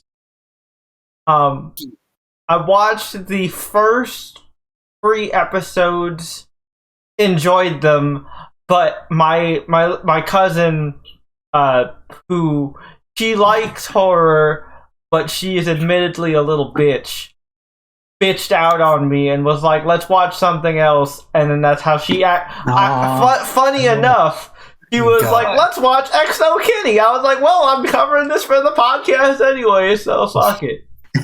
So actually a great transition into us jumping right into the conversation of XO Kitty. Now, as I mentioned at the top of the show, and it has been quite some time, so I forgive you, audience, if you forgot, we're structuring this discussion as ship-based. So we are going to tackle the different pairings and talk about their beginning point and their end point. That ship's impact on the story, and basically kind of just tally up the good and the bad, and then table that for later. And then by the end, we talk about who we think deserves to be the OTP. Now, the first one I want to talk about right off the bat is a couple that is detached from the entire running, because it has nothing to do. This ship, surprisingly, is not connected to our lead at all, but it is an important relationship in the show, and that is, of course, the relationship between Q and Florian. I'm going to start off with them. Oh my god. So, I get it. Yeah. By the way, sorry, just a real quick jump in. Due to the structure and everything, spoiler alert. Oh yeah. Spoiler alert as well. I would normally include the spoiler alert sound effect, but I want to fuck with the audio. The audio only listeners. I had to do a lot of finagling sound mix wise to make sure that wasn't like ear bleedy. So I'm just not gonna include that sound effect for in future episodes for future reference. But yeah, spoiler alert for sure. Let's go ahead and talk about it. So I'll start us off. Then I'll pass it off to you guys. I really like Q and Florian, and I think they're really cute. They're very emblematic of this theme of puppy love and infatuation that is, of course, very, very common among teenage relationships. But the thing that I really enjoy is the end point for them. We're gonna because something for the YouTube audience, something that Bri and I decided to change for this iteration of the podcast is this was a habit I had in my videos. I called them reviews all the time, but if I look back at my old videos, one of the things, at least in my earlier stuff, I didn't do this as much in the later portion, because I always in my later videos I would say recap and review, but I would call them reviews, but I would mostly just recap the events of the episode. And we realized that, like, with this podcast, if you're listening to a whole podcast about the show, you watch the damn show. You don't need us to repeat the events. So we're gonna skip a lot of the middle and the fluff, kind of talk about like the important stuff relevant to the discussion. So the end point. The funny thing is, I think one of our first episodes where we did this was a Twitch only, because it was Kaleidoscope, wasn't it? Yeah, or no, I was saying did it in this unfamiliar format. Right. That 90s show. Yeah, I was high as fuck. Look, I'm okay to say it was in the spirit of the show. I was high as fuck. And it's legal, so like, who's gonna get in trouble? But yeah, but back to Q and Florian. The really, like I said, I think they're very emblematic of the infatuation and puppy love of that is very common in teenage relationships. Obviously, very good, positive gay representation as well. You love to see it. Neither character is a flamboyant stereotype, which is super nice. Like, yeah, Q has a little bit of the GBF vibe, that you get in the stereotypical teen gay best friend, but like, it's not played up enough where that's his entire character, so I can excuse it. I also love the. I was just gonna say, master. Oh yeah, Q is very sassy. I enjoy that. I respect the character also, of the major Sassmaster. Also, in an interesting twist, they not only being the Sassmaster and kind of the GBF, he's also the show's jock. Yeah, he is the athlete. He's here on an athletic scholarship. And that leads me into my discussion of his endpoint, which I think is the most interesting point of Q and Florian's relationship, where we end off the season, because due to this deep infatuation and eventual love that blossoms between the two of them, very much like a lot of us in the prime of our youth. To use anime terms, the springtime of our youth, when you experience love for the very first time, you get lost in it. And unfortunately for Florian, this means he neglected his studies. Now, and it ended up as like a catch-22. He neglected his studies because he fell in love. But in order to stay with the man he loves, he has to get good grades to stay at the school. And so Florian had to make a decision and compromise his morals by cheating on the finals in order to get good enough grades to pass, which in turn, fucks with Day, who normally has the top spot in the class, because Day is your common, the common trope of the hard worker who is lower class but has to work his way up. So, that, of course, affects Q, and Q being the upstanding, hardworking athlete, he's all about sportsmanship and fairness, and always been a very fair person to everyone on the show, interact with. It's why he's such an endearing character. So he has this moral conflict of, And well, it gets even more so because you kind of underplayed it there. Yeah. Day isn't usually the number one. He has to stay the number one for his scholarship. It's a thing of his personal scholarship.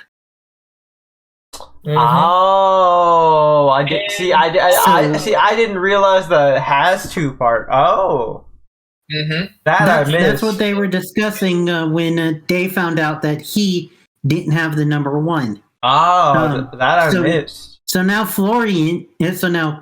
Q has to decide if he wants to keep his best friend or his boyfriend. Ooh, that's messy. I love it. I love it. Yeah. And that's gonna be a through line throughout tonight. This week's episode, folks. But yeah, the moral conflict is just very interesting. I really am curious to see where Q goes with, especially like you said, Brian. His friendship with Day, as we've seen, is very, very important to him. Well, also they don't come out and say it specifically, but at the very end, when Q is finding out that Kitty is leaving, he says, "I'm gonna need my matchmaker." So it's that hinting that him and Florian broke up. Yep. Yeah, it could be a thing. So yeah. That is, that's the one that is that's the relationship that's the most attached. Another detached relationship that isn't connected to our lead directly, but is still very important. And this one's going to be a little quicker because we can't really go into too much detail because it connects to a main plot line. But I want to touch on it because it is important.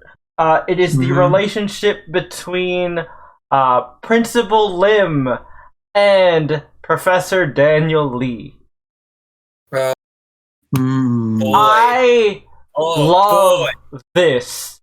So this is a classic brought to life because, and this is also just something that I really appreciate about this show, because I've helped Tony with his own project and his own writing. I've talked ad nauseum about how much I despise teen-related media for perpetuating this unrealistic stereotype of your first love being the one that works out. And I really, really like the fact that with Lim and Lee, it has all the hallmarks of your stereotypical they're the one kind of thing. But they didn't work out in the end. Like she distanced herself so that she wouldn't hold him back, and he would get to live his dream. But that shit didn't work out in the end. But it's also realistic in the fact that there is hope for them in the future, because the thing is, as you grow up, it's an old cliche, but it's cliche because it's true. If you love something, you let it go. And eventually, if it's meant to be, you can find your way back. And it seems to be that's the direction they're building for Lee and Lim. And and honestly, I am really rooting for these two. Yeah. Also, you talk about the whole if you love something, let it go, and the first love being your forever. Yep. Kind of are both themes for the movies. Oh yeah, for sure. Like they've already got that precedent in you, so to subvert it in more ways than one, and we'll get to that, is a really good. Which, by the way, just as a note, the principal is another actor that American audiences will recognize. Okay. She was Lost. Oh, that's where she's from. Yep. I thought I had seen her somewhere. I did too, so I Googled it. Okay, cool. That's awesome. Played private investigator and figuring out. But yeah, so that's that relationship. Obviously, we'll talk more about Alex. That's actually who I wanted to talk about next. Because while this isn't a romantic relationship, I think this relationship itself is important is very important to our lead because it served as a primary catalyst for a lot of the story. So the next relationship we're going to talk about, who obviously isn't in the running for OTP because no, is Alex and Kitty. Which just as a quick side note, you were talking about glad they didn't go that route. When I first saw him and saw how young he was, dude. So this is a really funny story. So to give you guys like another peek behind the curtain, long time listeners of the podcast and viewers of the channel know that Brian and I love to text each other during our watches of these shows, just because we got into the habit because we formed a group chat with my girlfriend at the time and our friend Mimi. So we got just sometimes and just when you're watching a show you need to vent. Yeah, and just in general, especially because we're both reviewers, so we'd love to talk about shit that we both mutually covered. So anyway, we were doing that, and I was farther than Brian at the time. So I texted some vague shit like, okay, I think I've called the plot twist. I figured it out. Okay, cool. And so Brian's like, okay, what's the plot twist? And then one of my favorite texts that I got from Brian in the early portion was, "Oh my God, please don't tell me they're doing a teacher crush." Okay, no, never mind. So that's the twist you were talking about. And I was like, not exactly. Wait for it. Oh, no, it's that. Okay. Yeah. So that was just a really fun exchange. Still, the fact that they never did that. Yeah. Very nice. Because I gotta tell you. Just no, dude, Brian, I understand. We've been through peek behind the curtain here. That is one of the most, I'd say, hated ships of all time from us. Oh, Ezria. Yeah, Ezria. And any of the PL audience from YouTube, you understand. I've went on several. I did a few Pretty Little Liars review episodes. The big ones being the finale and other stuff like that. Man, I have made my Ezria hate very vocal. I've never liked the student-teacher relationship trope. Even when we covered Dare Me on the audio version of the podcast, that's the entire premise of the show, and but the whole point, Dare Me, the whole point was to frame the teacher as the villain, though. And the interesting part about Dare Me is the teacher was a female, so it really, that show and itself, the student was a female. Mm-hmm. And the show itself confronts the double standard of how female teachers are treated in these kinds of situations.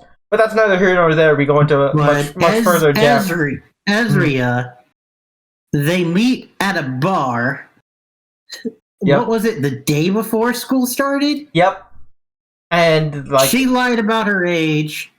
They have a quickie in the back room, and then and then he's just like, oh fuck, she's my student. I fucked my student. Oh fuck.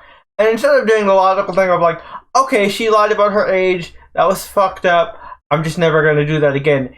He keeps it going, and it's just like. And then they end up fucking married by the end, and I'm just like, the long game, they were in game. Yeah, the fact that they get married at the end is what pisses me off. Hold the fuck on. Hold the fuck on. Yep. You're bullshitting me. Nope. I wish I was. I truly. Who started that cocaine? Marlene King. Yep. Marlene King. And this is the same show who took the fan favorite couple and divorced them off screen that we talked about earlier. Yep. Same exact show. Yep. Done. Yep. I am done. Yeah. So are we. We were fed up to hear with this. Done. And just the last thing about PLL. I think we've mentioned it before, but the D&D equivalent of the BBEG was the evil twin sister of one of the leads with a very bad British accent. Oh, also just tangential side note to actually tie it to a relevant topic. To the relevant topic. Sorry. With Pretty Little Liars. No, it's we're reeling it back in because fun fact for y'all. Margot, the older sister that is briefly mentioned in Exo Kitty, is actually played by Pretty Little Liars alumni Janelle Parrish, who was the original and unarguably, unequivocally the best main bad guy A of Pretty Little Liars. Don't at me. Mona was amazing. Mona Vanderwall. Iconic teen drama villain, 100%. Indeed. One thing I will say, let's just push aside the stupidity that y'all told me, and let's actually get back to Exo Kitty and this relationship between Alex and Kitty. Yeah, I really liked this whole mystery. Like Alex knew that Lee was his dad, and that led Kitty to have this misconception, and I really like him trying to make that connection with Lee. Mm-hmm. And at first, you think it's because he admires Lee as the tenured, experienced professor because Lee is very good at his job, and Alex is very in over his head. So at first, you think it's like to compare to another. Favorite TV show of mine. At first, you think it's like a Dr. Cox JD type situation, where he's looking for a mentor. Yeah, and he is. That is. But we find out there's more to it. That is until Lee offhandedly mentioned that he's glad that he never had kids. Yep.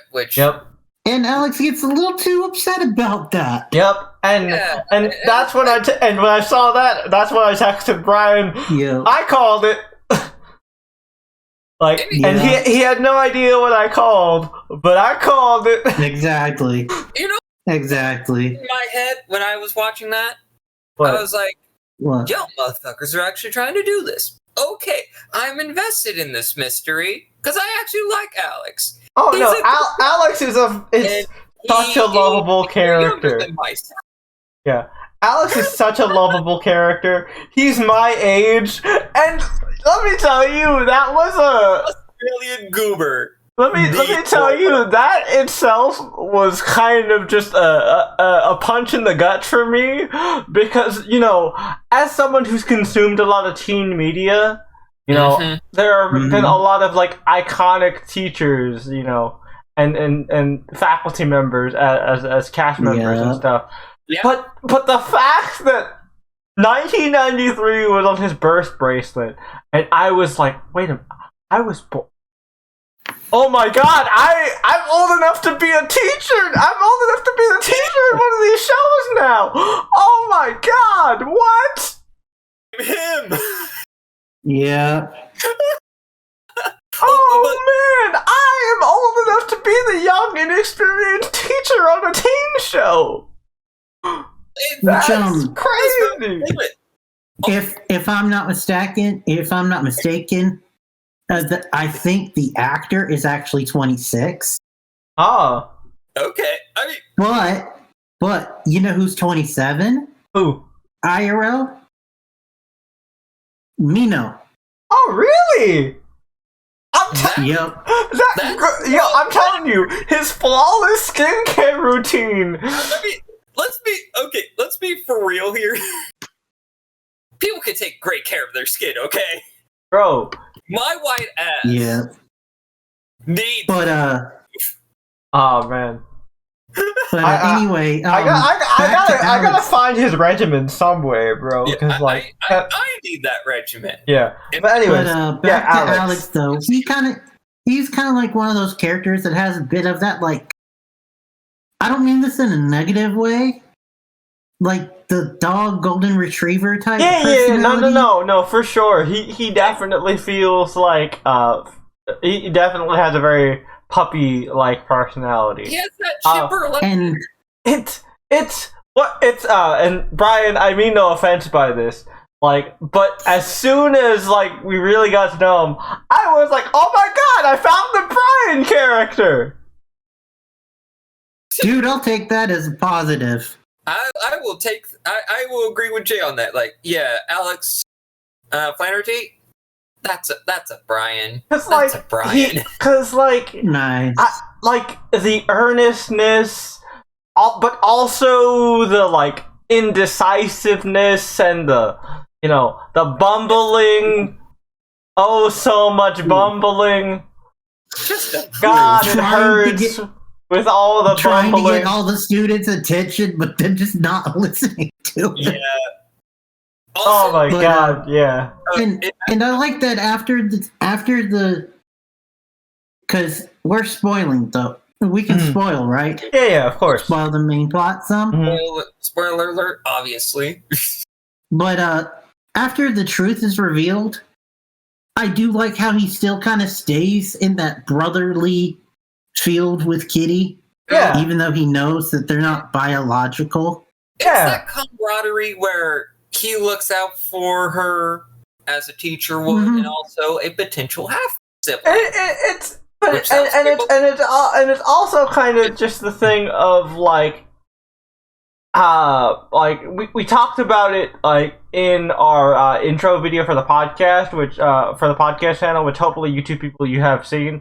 But it's similar to us in our friendship in a way where like they bonded because they went through some shit together of like trying to piece this together, and even though they made the mistake, they went that experience bonded them for life, and because Kitty put so much of herself out there for him, like they have a real genuine friendship, so much so that one of my favorite parts with Alex is when Kitty's leaving and she he's like and no more calls from nightclubs, at least until you're 21. Yeah. Like a very dad joke, and it's a very dad, very brother kind of thing. Like you still feel that vibe, and I love that remained intact for them. Speaking of dads, he actually got to have that conversation with Lee at the end, which was fantastic. Oh my god, so much good development for Lee. Let me tell you, Lee is like the sleeper favorite character like that I end up having on this show. Because like by the end, it was a complete 180. I hated him because I had teachers like him. and I hate those teachers. Like, but which up their own ass sort of paints.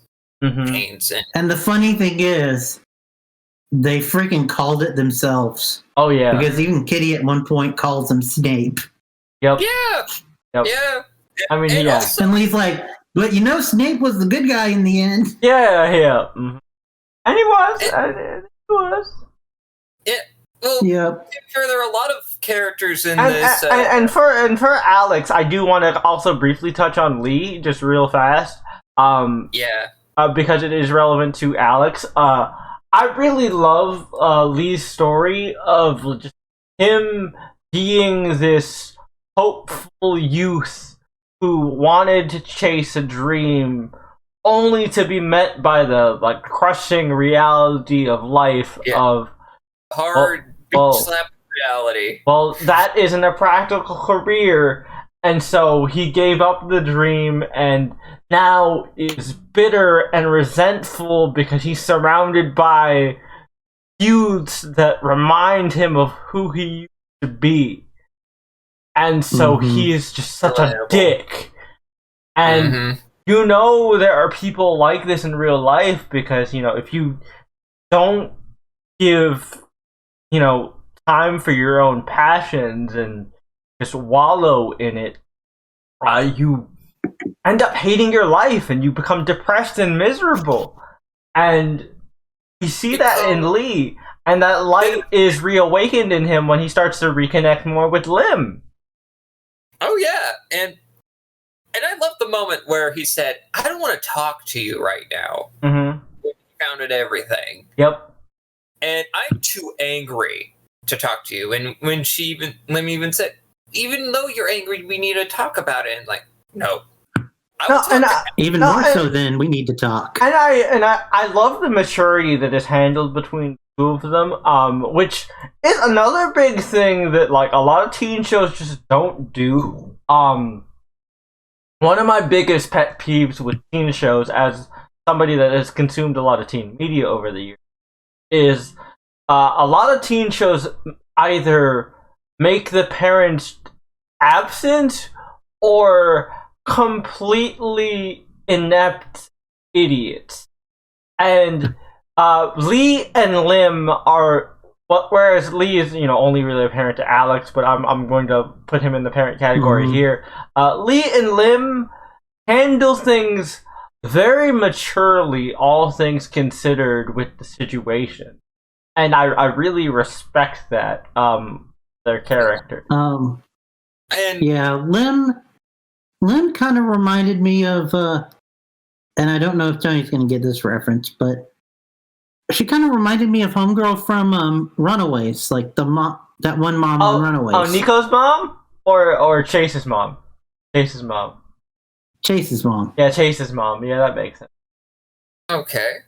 I could totally see that. But yeah. Oh my god. But yeah, Alex was a fantastic character. I really like his relationship with Kitty. You were talking about Lee, just real quick. I do like that we found out that he has a good singing voice. Oh my god, he was great! Oh, yeah. If we weren't gonna get struck by Netflix, honestly, I would have played the scene of him singing that song as the intro to the podcast. So, but instead, you just had to, you had to deal with my cover version, which I hope you guys still enjoyed. I had fun with that. I joined in, yeah. I liked it. But I did like the funny note where they're talking at the end, and Yuri says, "You've got a good singing voice." Yep. And nobody questions how she knew. Yeah, I did. Because, that was something that I thought was hilarious because, they never got caught. We never actually get to see that part of the conversation. She's like, wait, what the fuck? When did you hear me sing? That's great. Okay, so there's that one. So now we actually get into more relevant relationships. character. Well, oh no, there is one. There is one irrelevant, not connected to Kitty relationship. But since this character is also in the Kitty tangle web of ships, we'll kind of lump these together, and we'll talk about the character that painfully reminds me of myself in high school, Mr. Minho. God. Yep. Damn. Yep. This, I did not like him at first. Neither did I, and I couldn't tell why. I couldn't tell why. I was legit like, because he's an asshole. I'm like, no, because I've liked asshole characters in teen shows before. What the fuck is bothering me so much? And then I thought about it. I was like, wait a sec. You messaged it to me. I was like, oh my god, he's me, but with better skin. Yeah. While we were, you were like, holy shit, this is me when I was a teen. I was like, oh my god, I was this bad. I just because like I don't have the. My parents aren't rich. My parents are middle class. You know, we definitely struggled at times, but so I don't relate to the celebrity parents angle. But one of the things with my disability, and I've talked with this to Tony about this a lot, is that because a lot of people looked at me ever since I was a kid, because I was in a wheelchair and I was different, I developed a mentality of, well, they're gonna look anyway, so let's give them a show. Yeah. And so I developed this showmanship attitude, which as a teenager manifested into a lot of confidence in myself, but in this insecure, fake it till you make it personality, which worked on a lot of people because they didn't know who I really was as a person. And that's the part that pisses me off about Minho and why he bothered me so fundamentally. Because I know that insecure, fake it till you make it kind of confidence, because that was me, and it pissed me off. He also had a bit of your other side too. They didn't explicitly state it, but they definitely hinted at it, that he had a rotating door of women. Oh yeah, and the other thing that just reminded me of me is it turned out he had a heart of gold deep down, and I'm like, oh man, you really are me. I wanted something that separated you from me, but you actually have a heart. Damn it. I remember you texting me. You were like, oh my god, I thought Yuri was going to be the bitch with a heart of gold. It's actually Minho. Yep. No. He is, though! and that was also just a part of it where I was like, oh my god, you really are just me with better skin and taller. This is not fair. Why? Oh, which is funny because I was talking to my cousin about this. My cousin who initially recommended the show to me, and one of the first things she said to me was I thought he was gay at first, which, funny enough, relating this back to me, is quite honestly something that a lot of people when they first get to know me. One of the first questions they have are, dude, are you bi? Because, I'm very open with, complimenting everybody. I can acknowledge pretty people of all genders. But But so like a lot of this time when I'm getting to know a new person, one of the first things I ask is like, dude, are you bi or gay? Because like you give me that kind of energy. I'm like, I'll take that as a compliment. Because but like like I've all its forms for different reasons. I've gotten that sometimes. Yep. And I think it's because of just how emotional I am. I feel that. But speaking of emotional, how empathetic I am. Speaking of emotional and relationships, back to Minho. The non-related relationship that I want to discuss is his relationship with Madison. Oh yeah. And again, I related so much to this because I did this. I did this a lot. Is when I'm not gonna name names because like anonymity, and you never know if they listen. But I had a huge crush on a friend of mine in high school, and this friend clearly liked me. I knew. He made it very clear, and everybody and their mom were like, you guys should get together. You guys should be a thing.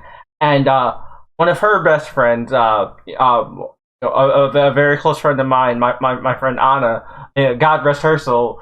She was one of the people who really pushed for this. My point being, I was scared of this because I didn't want a real relationship with somebody I cared about because I was afraid of messing it up and hurting them and ruining that friendship.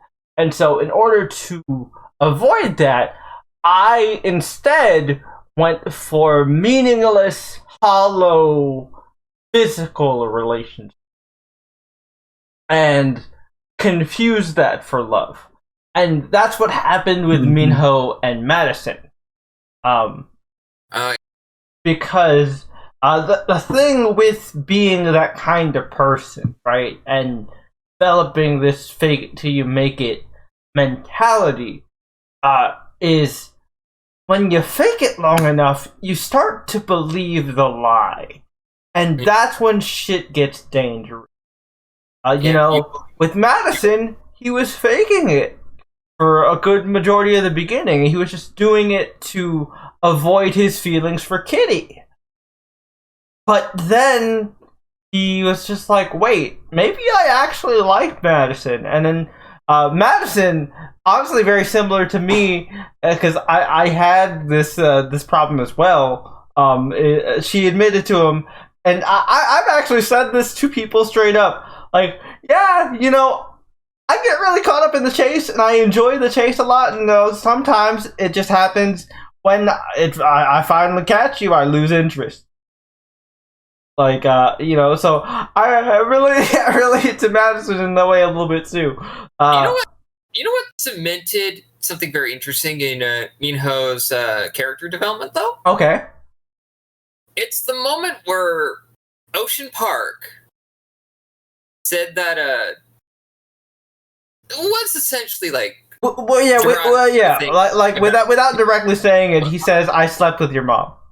Yeah, and Minho's like, and that means like, you know what, dude? You knew that you couldn't respect somebody that would be that disrespectful. Yep. And then he realized, wait a minute, I've been this disrespectful.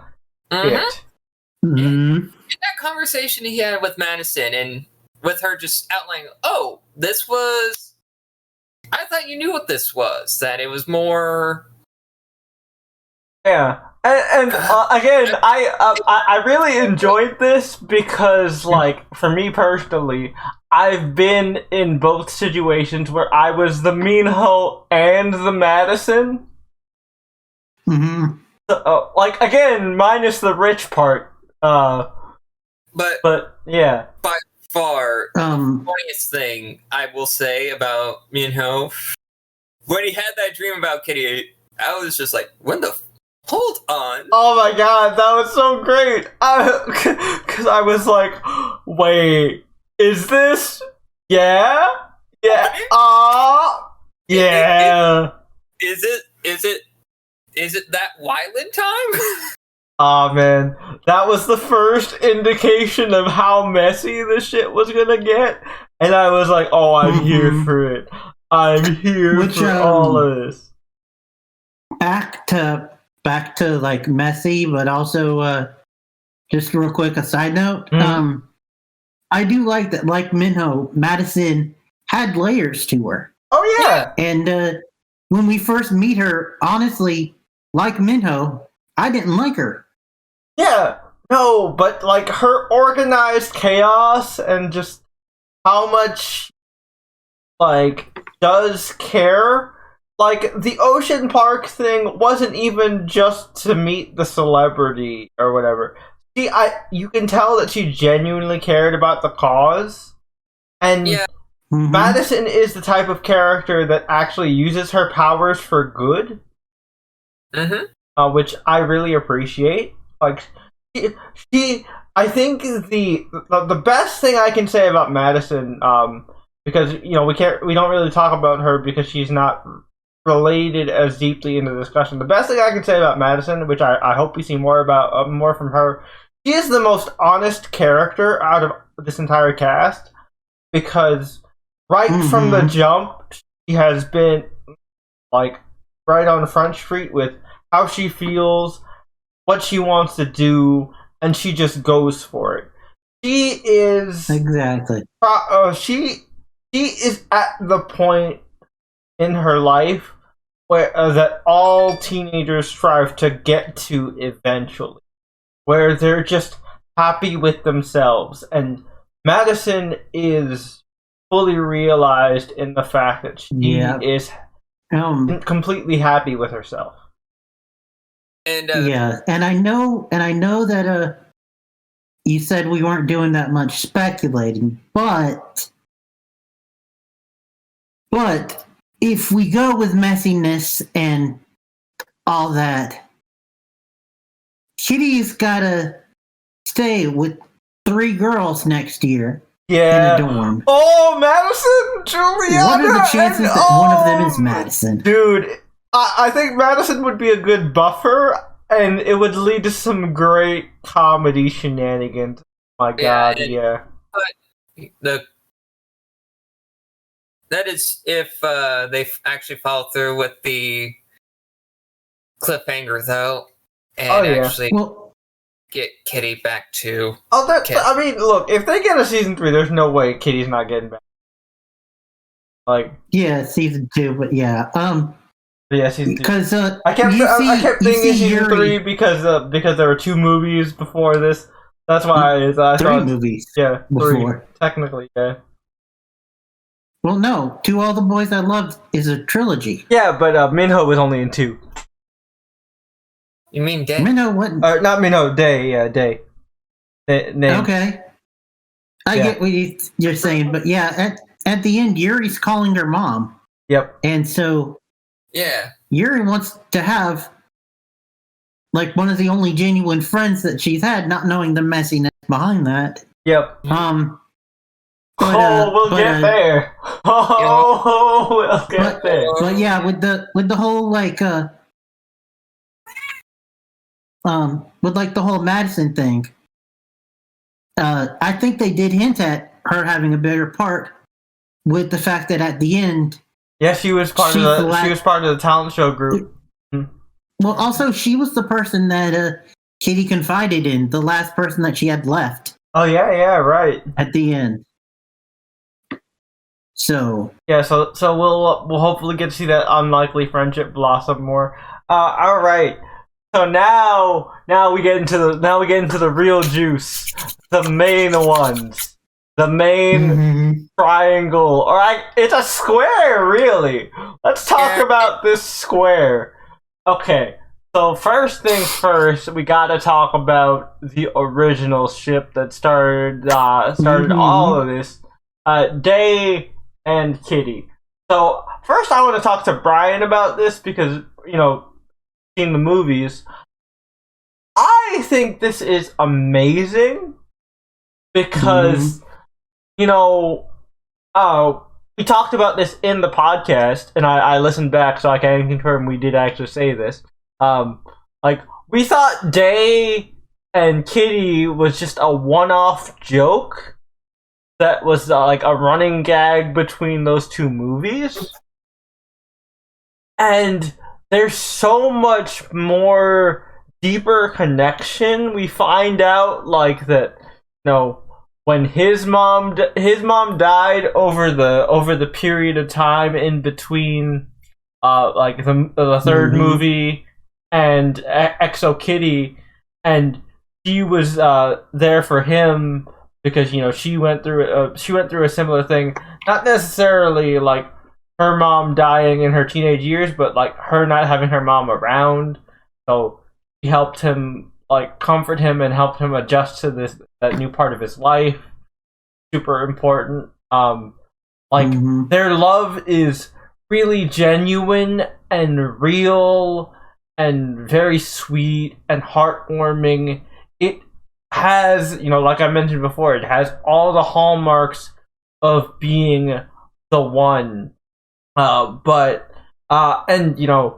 This will spoil my thoughts about the OTP stuff, but I'll go ahead and just say this right here. I hope they don't get back together because one of my absolute favorite scenes of the show, and I think honestly might be my favorite scene of the show, is the final forgiveness speech that Kitty and Day have, where they talk about their relationship and their love for each other, and Kitty says, no matter where this goes or, what happens next, I want you to know you were the first boy I ever loved. And he responds with, the first girl I ever loved. And that's the thing that I find so beautiful about this show, is that very much, when you're that age, you love very hard. And your first love in particular means a lot. But, again, they subverted that trope of, the first one being the one. And it didn't work out. But they can still be great friends because that friendship was the foundation of their relationship. Yes. And I will agree to that too, because they even, you talk about subvert expectations, they take one of the most classic, dunked upon, parody to shit rom-com plot points, one of the top of all time. Yeah, the whole catty love triangle back and forth, the frenemy thing. No, that's not what I was talking about. Oh, okay. The running to the airport at the last minute. Oh, yeah! That is one of the biggest tropes. Yeah. And they do that, but as he's talking to her, he realizes. And they have this nice, sweet moment, which I didn't cry, but got me very emotional. Oh, yeah, it definitely got me emotional. But yeah, I can see that, because,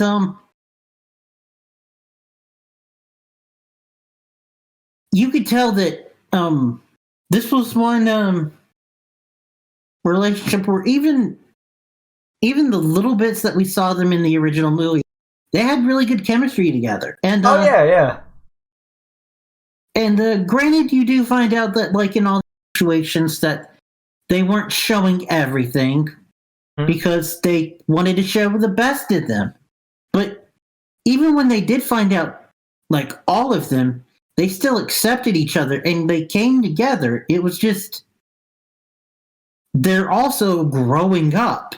and they're young. And also, like, one of the things that I really enjoy about, like, Day and Kitty's relationship, and again, just the show in general shows this, is, and I mean this in such a positive way. It's really the show does a really good job at showing how stupid teenagers are in terms of dealing with their emotions. Like, you know, we talked before about Minho's avoidant behavior of, like, you know, jumping into these a meaningless relationship with Madison to avoid his feelings for Kitty.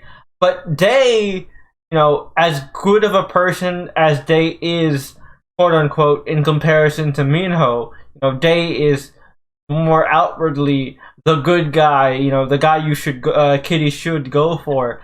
But Day is just as guilty as Minho, because when Day still wants to keep this secret about, you know, Yuri, instead of just being mature and telling Kitty about it, he just, you know, makes out with her to shut her up, essentially. And of course, Kitty does the same when she has when her feelings for Yuri start to surface. So again, that's stupidity. Yep, and they even mirror with Day one of the plot of one of the movies. Yep. But with a twist. Yep. Because it is a plot in the movie that Laura Jean and Peter, her ultimate endgame, they start as a fake relationship. Yep.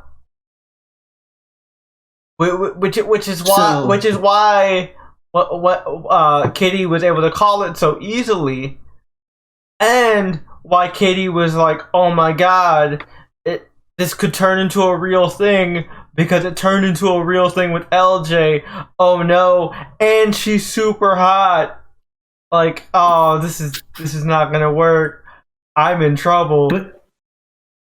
But yeah, they were both stupid. They were both young, and they were both clearly in love. And you tell the love is real. But like you said, I'm glad that they ended and that they're not getting back together, because that's more realistic. And if Day does have an endgame, kind of hope it's a new character. You know, I'm gonna just throw this out there. Just you know, this is just a shot in the dark. If it's not a new character, I think Day and Madison would be super cute. And again, this would be another. The reason I like it is because this would be a realization of what it would be really like if he had a real relationship with Yuri, because it would be this rags to riches type of story where he falls in love with the rich girl, has to work twice as hard to prove himself, but proves himself in the end. I think that could make a really, really good story. And Madison and Day, I think I'm calling it now. I want it to happen now that I've spoken it into the universe. I see where you're coming from with that, but I would just have to politely disagree. Okay. Because, sure, treading on similar lines to the rags and riches thing, that would be nice to know, but wouldn't it be more interesting to have someone that can relate to Day, to be there for more of what he needs at the moment? Oh yeah. No, and I mean, I think that's definitely important to what Kitty does. But I think the interesting thing that Day can bring to Madison is also just kind of, and I think it's something she needs. Somebody to ground her. The reason her and Minho didn't work is because they were on the same level of celebrity. But if she has somebody to really bring her down to earth and to understand things more, it could really flesh out her character and make her into a person. With you on that. At least I can see from that perspective. But one thing I just want to say, personally, I would like a new character to just come onto the scene, if not have an already established character there. Because I would be more interested in a different perspective who is not a part of the initial mess. I'm definitely open to a new character. I'm just saying, if it has to be somebody from that we already know, Madison is probably my best bet. I agree with you there, but I just want to see what a new person can bring in Day's life rather than people that he already knew before. Mm-hmm. Yeah. But yeah. So the next segment of the square. Well, just a quick thing. Tony's thoughts of Day and Kitty. Oh yeah. I was rooting for these kids, man. I was rooting for them. I got invested. Everybody did, man. I don't know. Honestly, her last scene with Day and her growth as a character made me think of something different, but I'll save that until like the very end of all this. Okay. All right. I just want to encapsulate all of the potential relationships, because there's one facet that we probably haven't discussed, but hopefully with enough time for me to actually process my thoughts, I can explain it the way I hope I can have it come across. Okay. But I'll leave that for later. Cool. Okay, so the next segment of the square, I want to talk about Yuri and Juliana. This one's going to be a little bit more brief because this more so is a segment about Yuri and her mom, and Juliana is more of a plot device. At least as of right now, I'm sure now that she is actually at KISS, she will have a more active role. But I really like this angle of just the star-crossed lovers kind of thing, and I mean, it's very unsubtle with the fact that her name is Juliana, but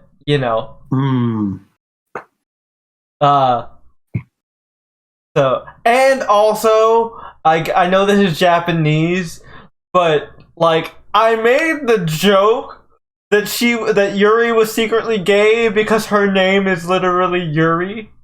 Yeah. But like, I didn't expect that to be a real thing. But yeah. I really like the aspect of Yuri and Juliana. They have very few scenes together, but the scenes they do have are like electric. Like, you can really see just the depth of passion and love between these two, very much in the same way as Kitty and Day.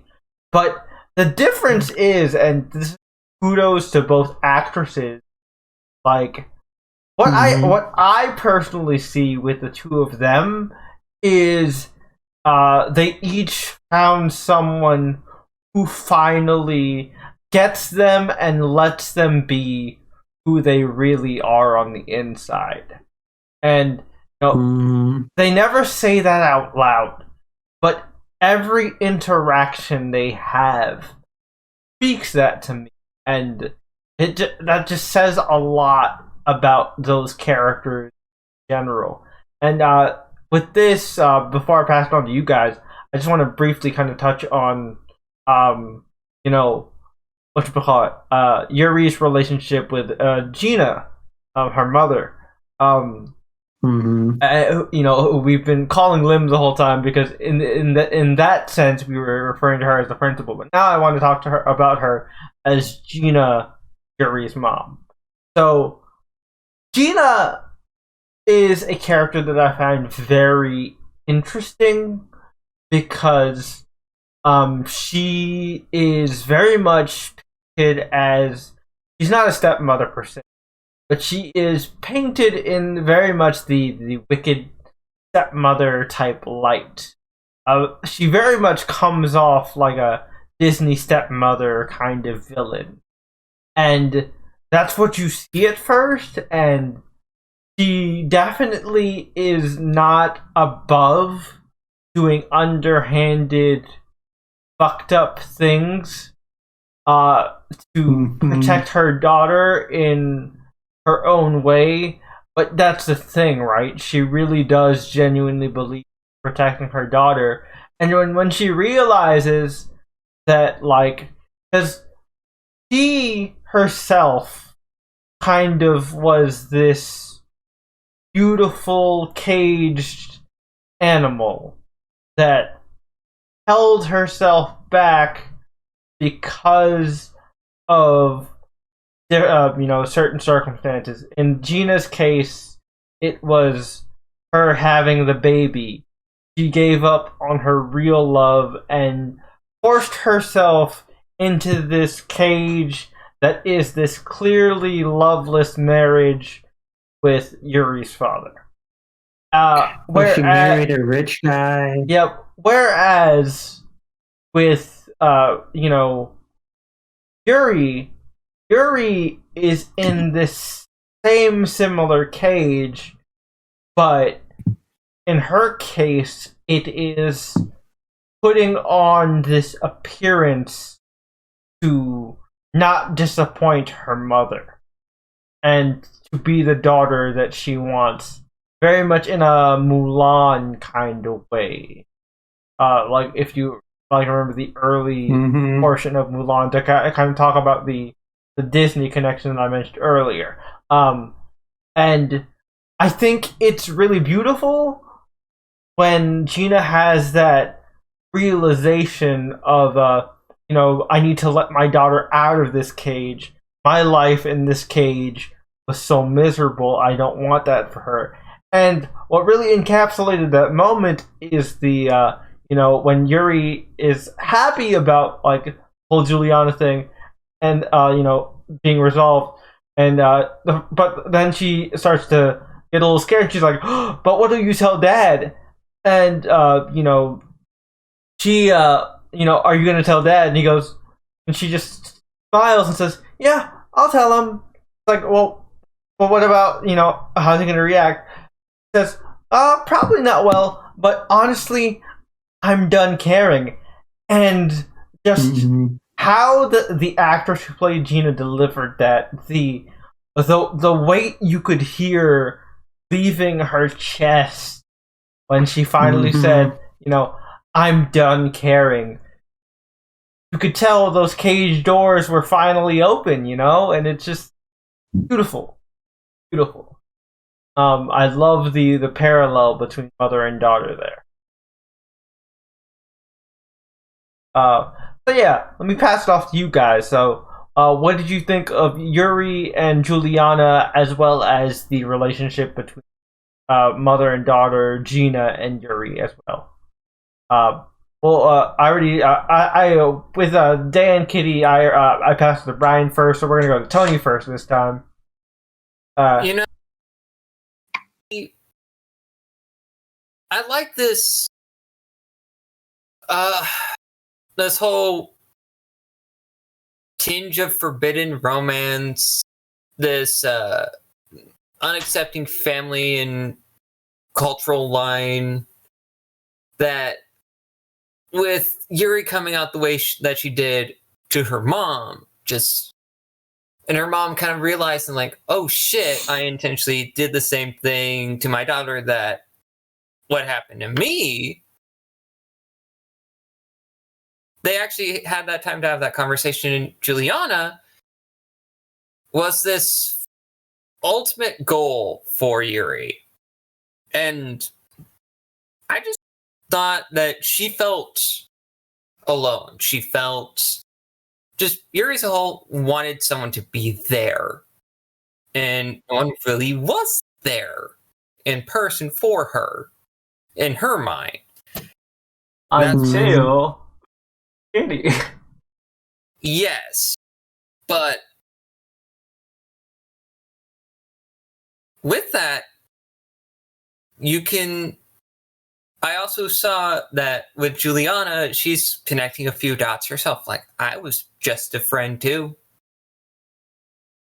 Oh yeah, no, and that's really interesting. Mhm. And just to piggyback off of what you said a little bit, something that I am very curious about, now that because it seems like they've only really had big moments together, Juliana and Yuri. So now that they actually have more time to spend with each other, she's named Juliana. So obviously the reference is Juliet, and they have the whole star-crossed lovers thing, unaccepting families. And one of the jokes that I make all the time as just a literature head and also somebody who studied adolescent psychology a lot, is Romeo and Juliet could have all been resolved if they just let the two date and be around each other for more than a week, because they would get tired of each other and just break up themselves. And I think now that they have a chance for a more prolonged exposure to each other, that very much like with Florian and Q, they'll start to see like less of the idea of them and their love, and what they really are, and start to come to terms with that, and that will be the real test of their relationship, and that I'm very curious to see. Totally agree with yeah, that one.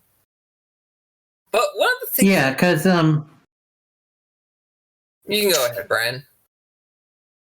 All right, thanks. I was just gonna say, because I don't know if this is true or not, but it seemed like how they were portraying it is just as their relationship was starting to like crescendo, climax, kind of them come together. Mm-hmm. That's when the family found out and ripped them apart. Yep. And it's the whole absence makes the heart grow fonder type thing. Yeah. And just with all of that, people just putting their best foot forward to just help out a person, like Kitty helping out Yuri for the sake of her relationship and knowing the truth behind it, like as a friend. Yeah.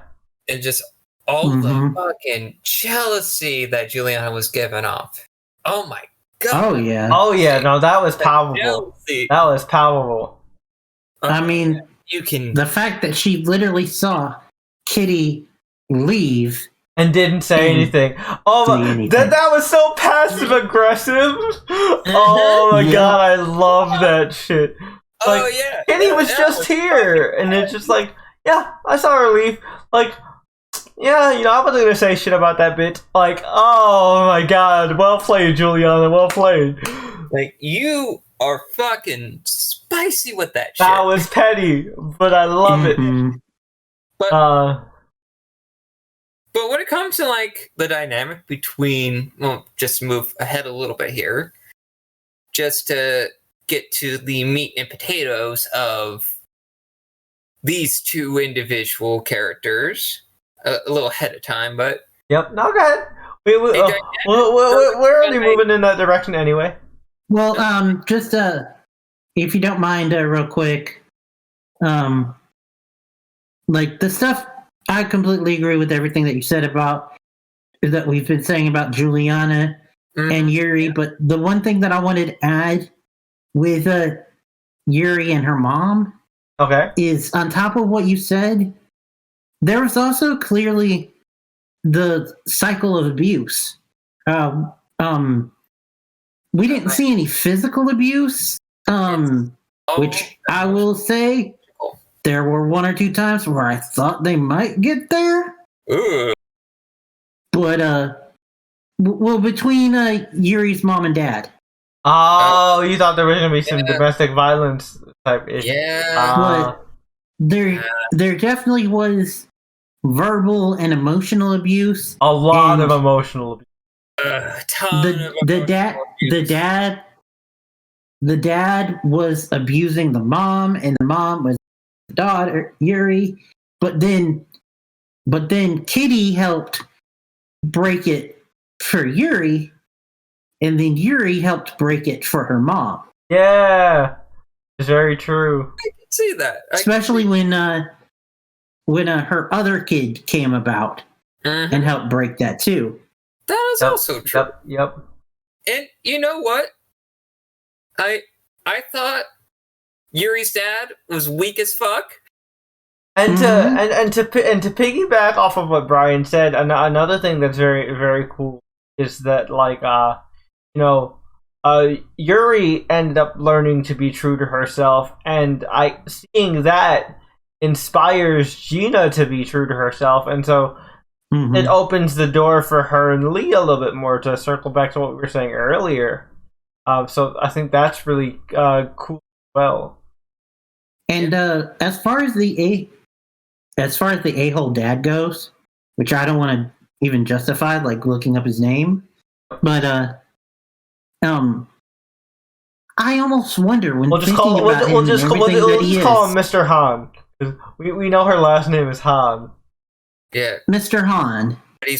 I almost wonder with him, and you guys can tell me, and I will openly admit that I'm not part of the LGBT community, but to me, it seemed like he wasn't exactly completely just homophobic, but more just focused on the optics. Yeah. It seemed almost cartoonish how avoidant he was about the whole gay thing, especially considering that it's 2023. Well, I think it was more he was focused on the optics and not the whole gay thing. Because, I think, and again, I can't really speak to this because I'm not Korean, so maybe any Korean members of the audience can give us a more informed perspective. So I think maybe it was more of like, not necessarily homophobia due to like the optics in terms of like for business. I think it's more of like he built his I think it's optics in terms of like maintaining tradition, because the vibe I got was that he built himself on being the ideal traditional successful Korean man. Well, but also let's not forget, Q actually points this out, that in Korea they're not as open to those kinds of relationships. Yeah. Which also that is true. And also, let's remember with Mr. Han, his big controversy that starts off this whole, like his whole story and everything, is the fact that he yelled at an employee. Yep. So true. Yeah. Just that he yelled in front of an employee. In like, not to be stereotypical or anything, in America, that would the response that he got would be like the equivalent if they found out that he was cheating, right, or something like that. Yeah, no, I agree with that. All right, so now we get to the real juice here. Kitty and Yuri. This is our opportunity to actually talk about Yuri as a character, who straight up is my favorite character of the entire show. She is so fascinating in so many different senses, because every time I thought I had her figured out, a new layer opened up, and I thought, oh, she's the closeted gay girl, and this manipulation isn't really her, which is true, but also the thing that I like, and Brian, you understand this. She very much reminds me of Alison De Laurentiis from Pretty Little Liars. Because like she has that like closeted obviously hiding who you really are, so I'm going to be mean to other people as a way to vent my frustrations out. But I am actually a sweetheart deep down who has a lot of love to give. It's true, but at the same time, even when she is now open and free about her love, she is still very much capable of harming people and doing that evil still. It shows that flaw in her character. And one thing that I really like about this show for both Yuri and for Q, which we talked about before, and I think, neither of us, the three of us, are members of the Alphabet Mafia, but one thing that I really admire about this show, that I give a lot of other shows flack for, is that this show has gay characters, and it allows the gay characters to be fucked up people. You know what I mean? Like, other shows... It allows them to be characters. Yeah, it allows them to be characters who happen to be gay. Whereas a lot of other shows, they have the gay character as their representation, but they make this gay character into this perfect, like, can do no wrong type of character, which turns them into a caricature. Never happens for either Yuri or Q, but especially never happens for Yuri, because Yuri find out so much and you understand just how deep this all goes.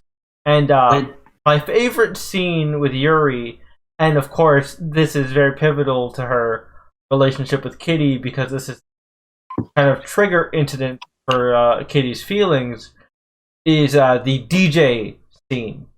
I absolutely love this, because this scene shows Yuri at her freest, because she's doing something she loves, connecting it with a song that is important to another person she loves, and from what she talked about with Juliana, the DJing and like the club scene is how her and Juliana connect. So it's another connection to yet another person she loves. So there's so many different layers to it. And we also found out that probably part of her affinity for it is her mom's love of music. Yep. Which we later found out. Oh yeah, and the infamous playlist, which does make an appearance in the movies. Yep, and we find out that wasn't really like that wasn't really her mom's playlist from her first love. It was Daniel's playlist to Gina, and I was like, oh shit. Okay, nice little twist there. You caught movie fans off guard. Okay, good one. But yeah, so you guys thoughts about Kitty and Yuri? Well, yeah, like just continuing what you said, like the whole entire thing that we were talking about Yuri is that in or out of the closet, she's a bit of a like manipulator and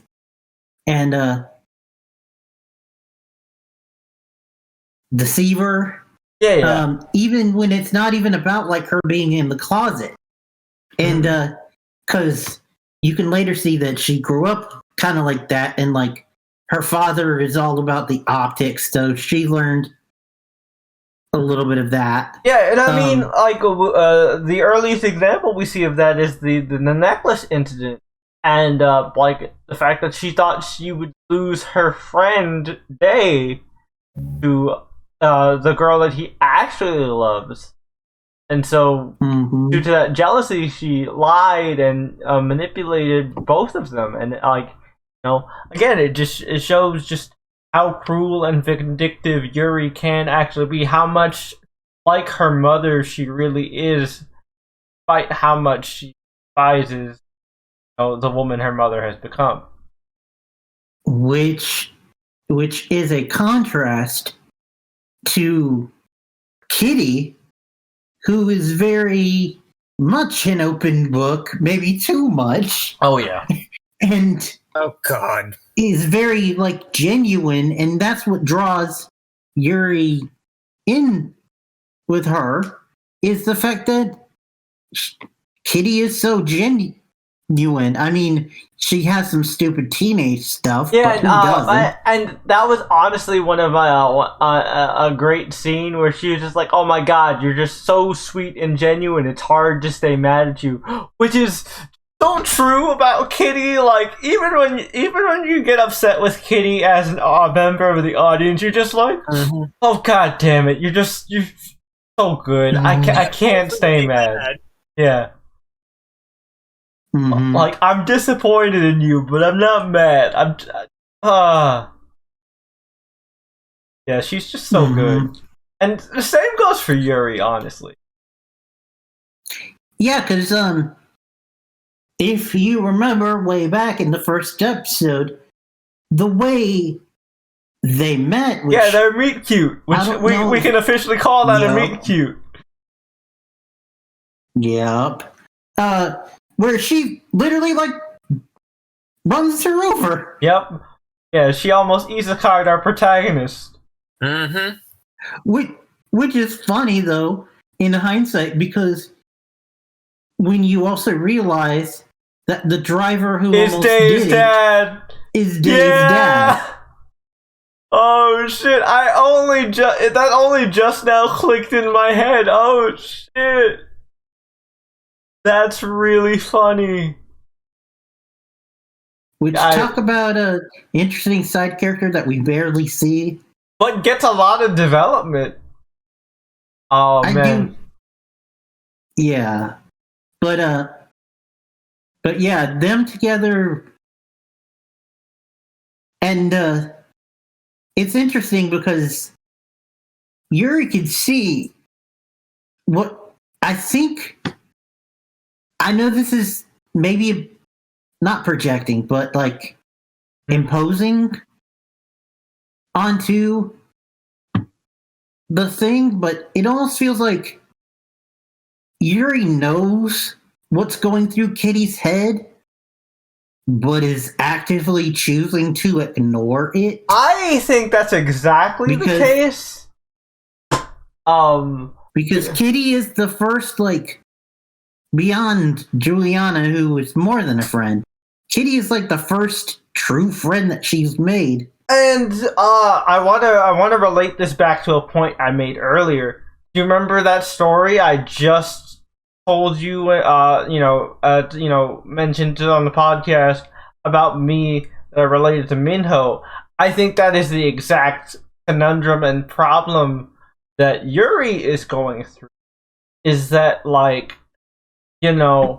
she is denying her feelings for Kitty and avoiding them because she does not want to ruin the friendship and lose a friend if she hurts Kitty. And I think she is specifically scared of hurting Kitty because she's now seen how much damage she can do to people with how she hurt Day, who previously, before Kitty, was her only friend. Well, also the thing with Yuri is that she went through all these hoops and jumped through all these hoops and did all this to get Juliana back. So... is she betraying Juliana for having these feelings for Kitty? Yeah, exactly. So, and that's where all the mess comes in. And does it mean that all the hoop jumping and everything was for nothing? Yeah. But I think the thing, and this will just go ahead and catapult into who I think the OTP is. But I think the thing about that is that, like, that Yuri will realize it's not that it was for nothing. It was that I needed to fall in love with you to figure out, to get to where I really needed to be who I really needed to be with. And which kind of parallels. Yep. Kitty and Day. Yep. And I think that is I think that's really I think that's where it's gonna go. Personally, I am Team Yuri on this one. Although Team Minho is also a very strong contender. I'm not just rooting for him because he reminds me of myself. But I love the classic tsundere dynamic that they have. It is so cute. And I love it, and I need more. I didn't want to bring this up until now, but I do want to point out something that might be a hint of things to come. Oh yeah, Minho's on the plane, and he's going to be in America. No. This is Easter eggy things. Okay. That I found out through TikTok. All right. Actually. Okay. In the scene where Minho is inexposed because he's not used to so much dairy, and Kitty covers for him, he calls her Covey. Oh shit! What Peter calls? Oh shit! Oh shit! Also, when Minho confesses his feelings at the end, the song that's playing in the background is the same song that played when Laura Jean and Peter kissed for the first time. Oh shit! Team Minho is a stronger contender than I thought. Oh fuck! I might have picked the right horse. I might have picked the right horse the first time. If I'm gonna be honest with you, Jay, this might be a first for me, and this like goes to like the end of our conversation here. I don't know who I ship. Like right now, I'm kind of stuck between the two. No, it's really hard. I can't make a decision honestly either. But yeah, no, man. I like both. And trust me, we've had some strong ship feelings in the past. Yep. You know, though, since I already okay, tell me. Oh yeah, go ahead, Tony. With Yuri and Kitty and how I'll just say my piece on this particular pairing. Yeah, go ahead. Of having a former enemies turn to more than that became friends, and then more than friends potentially. But I, it's an angle that's fine and dandy.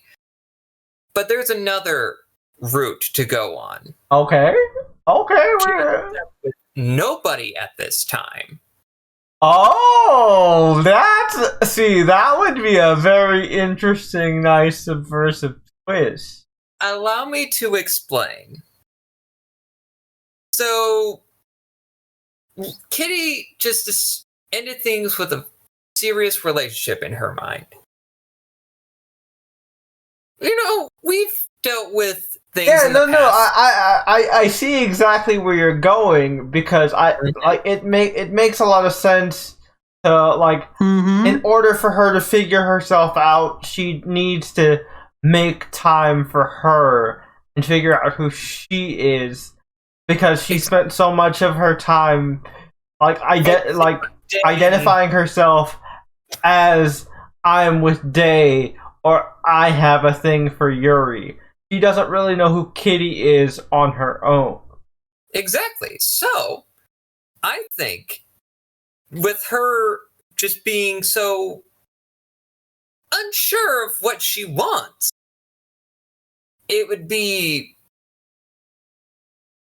kind of cruel to Kitty if she doesn't have that time to discover that for herself. Yeah, I honestly think if they take if they take season 2 and in that direction and they have that be her thing for the season, I'd be perfectly okay with that. I would be too. At the moment for her development as a character, the because idea of shipping shouldn't really apply because she ended something with someone she truly cared about. Oh yeah.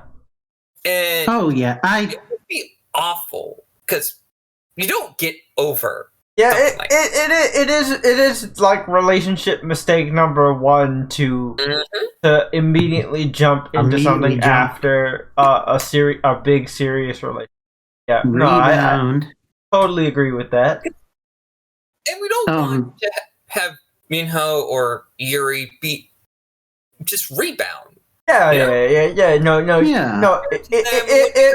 If either of them gets a shot at Kitty, it should be a real, genuine shot. It should be a genuine moment for not just something that was in the heat of the moment. Yeah. Mm-hmm. And that's kind of the more I've thought about it, the more what does Kitty need right at this moment? And given how much we focused on how realistic the show has been so far, I honestly think that is the most logical turn. Like now that we've like actually talked through it. So yeah, Getting lost in the shipping sauce is fun. It's great, but oh yeah, as someone who is actually writing a story very in the minds of finding what love truly means to a person. Yep. You need to find that moment that feels right. That doesn't feel forced. That it's not anything else that in the confines of the outer universe. You don't want to just push yourself on somebody because that's just wrong.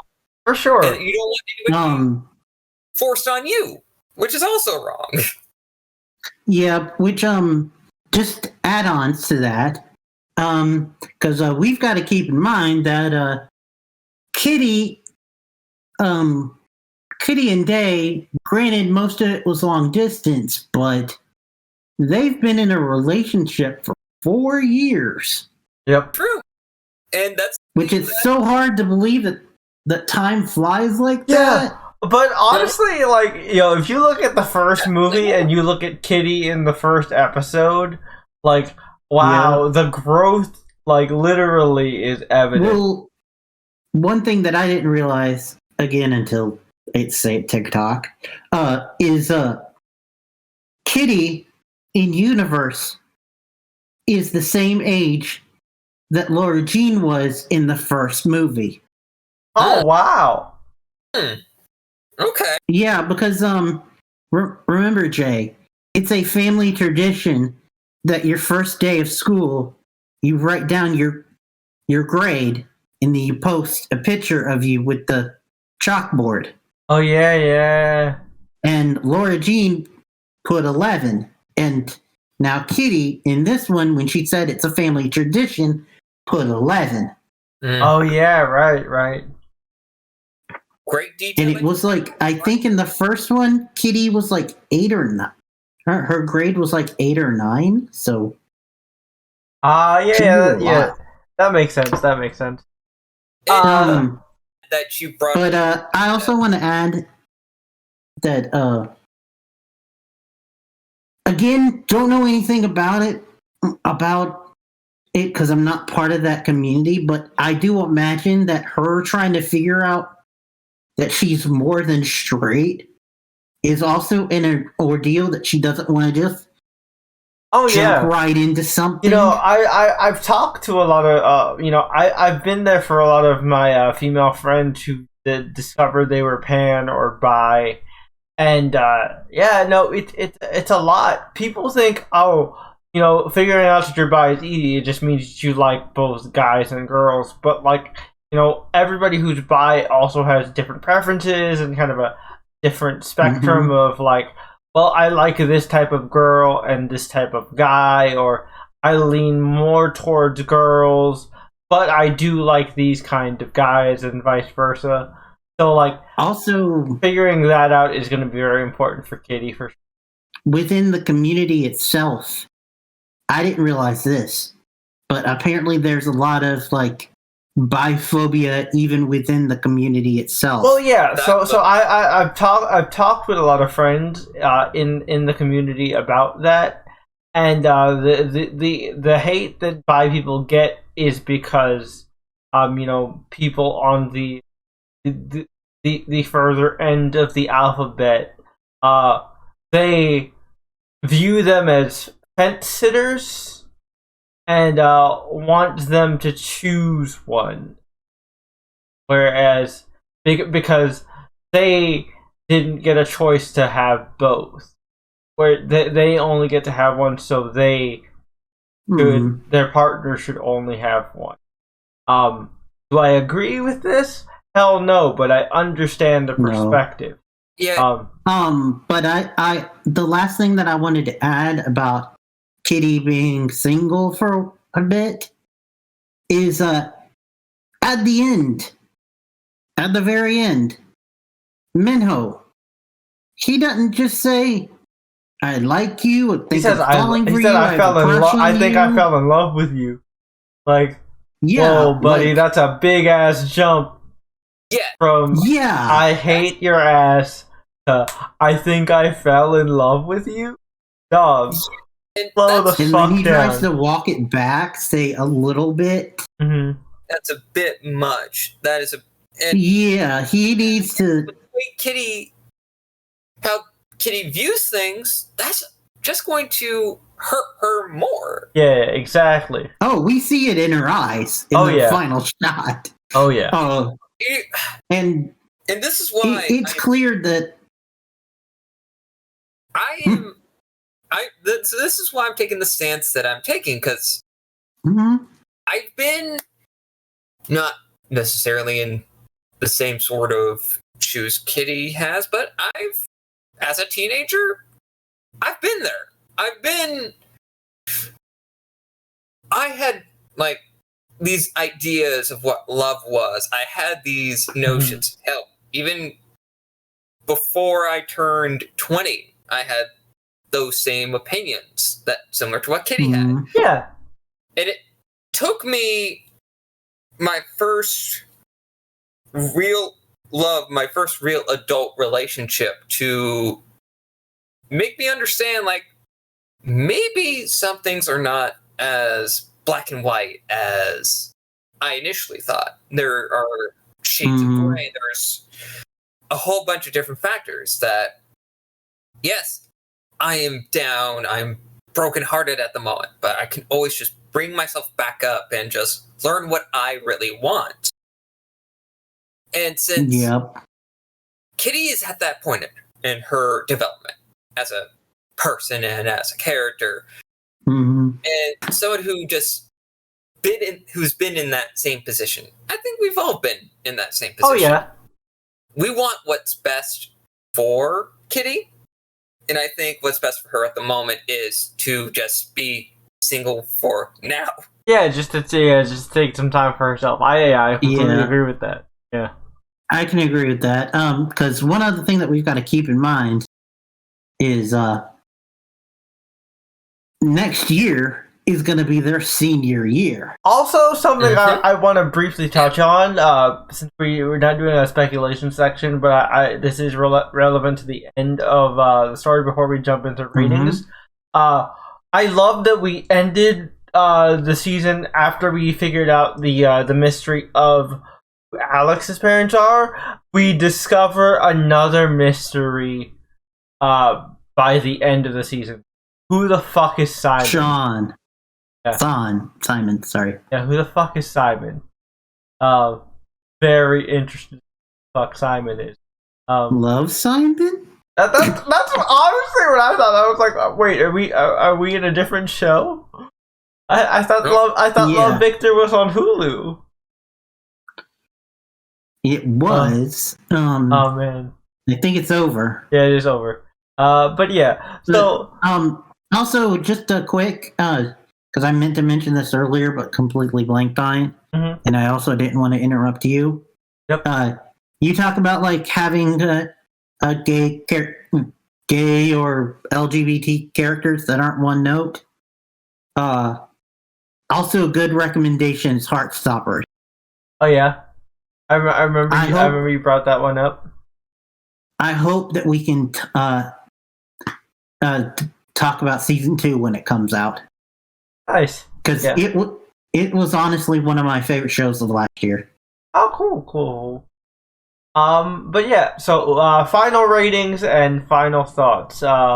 We'll start with Tony, then go to Brian, and then I'll end us off.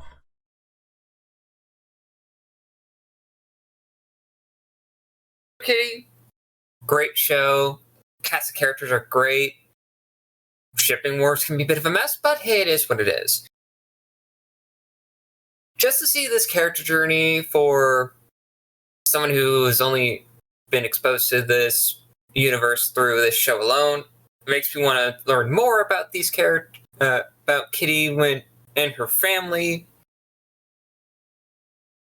and all the other characters that were included in the show. Great. And I just gotta say, there are some things that can irritate the shit out of me that made me physically cringe because, oh dear God, I am reminded of a few things back when I was a teenager, and it's that ew cringe. Mm-hmm. That's not too much of a detractor, but lowers the score a bit because it reminded me of that particular cringe. So I'm going to give Exo Kitty an 8.5 out of 10. Enjoyed everything else about it, but I don't know, man. Being reminded of a moment where you drunk text someone accidentally, that's just big cringe, bro. I mean, everybody's done it. Yeah. Mm-hmm. I mean, Brian, you don't drink as often, so you probably haven't. But everybody who's drank an excessive amount has done that at least. Oh yeah. Just don't want to be reminded of that. Just no, bro. Oof. But yeah. Like I said, 8.5 out of 10. Okay, so Brian. Yeah, I did really like it. Which was a testament because whatchamacallit, what is her name? Just I have it pulled up. Jenny Han is the woman who wrote the book that the books that To All the Boys were based upon, and also did the books that the Netflix show The Summer I Turned Pretty. Oh, it's The Summer I Turned Pretty. Okay, yeah. She wrote the books for those. This is her first time creating a show because she actually worked on the show with the showrunner that wasn't based on one of her books because she's had a heavy hand in all the shows based on her, all the things based on her. Yep. And this is the first time that it's completely original idea. So that's where we might get some of the stuff, like the gay character being named Yuri. And it is a really good show overall, but it's just quite cliche, and there are some spots here that I did not like the creepy roommate that she was supposed to have. Uh-huh. Yep. And that was a very one-note character. Yeah. That part made me very uncomfortable, I'm not gonna lie. And it was never really addressed either. That bothered No. me. Yeah. And there were just some little things here and there, and it still was a good show. But I think, and some of the mess was enjoyable, but some of it was maybe a little bit too much. Yeah. So I think in the end, this is still, if we're talking about grades, this is still a really good grade. But I think in the end, for Exo Kitty, personally, I think I'm going to give it just an 8 flat. Interesting. All right. So, tradition does not continue, and for YouTube people, that is the tradition is I always give mine is always a 0.5 lower than Brian's. It's even lower this time. I've got the lowest score of the panel. I guess I'm the Russian judge. Well, also, I just want to point out one more thing, because you made me think about it when you were talking about people who don't know our history.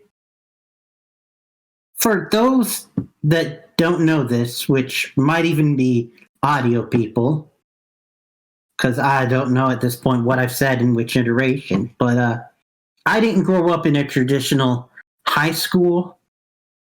So my high school experience was not the same, so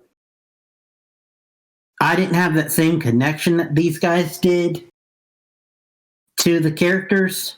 So just a little behind the scenes with me and influencing my score. Yep. Yeah. So for me, I think I lean definitely more on the end of what Brian is saying. Is that like while I don't think predictability is a bad thing. It definitely the fact that I was able to call so much stuff so early kind of took a lot of the punch out of the twist, because even I was invested in it, sure, but I was invested in it just to prove how right I was, and I was pretty fucking right. And again, that's not a bad thing. A predictable show can still be great, and it is still a great show. But I think, very much like Brian said, the prevalence of the cliches, the predictability of the show, and the, a lot of the excessive mess and the forced misunderstandings, a lot of the shit that I just hate from, overexposure to teen drama. It's all there, and I don't blame the writers or the creator for that, because that just kind of comes with the territory of teen drama. But that doesn't mean that. That also doesn't mean that it doesn't take away from horror, because it does. So for me, and again, I still consider this to be a mark of a good show, even if this is the lowest score on the panel.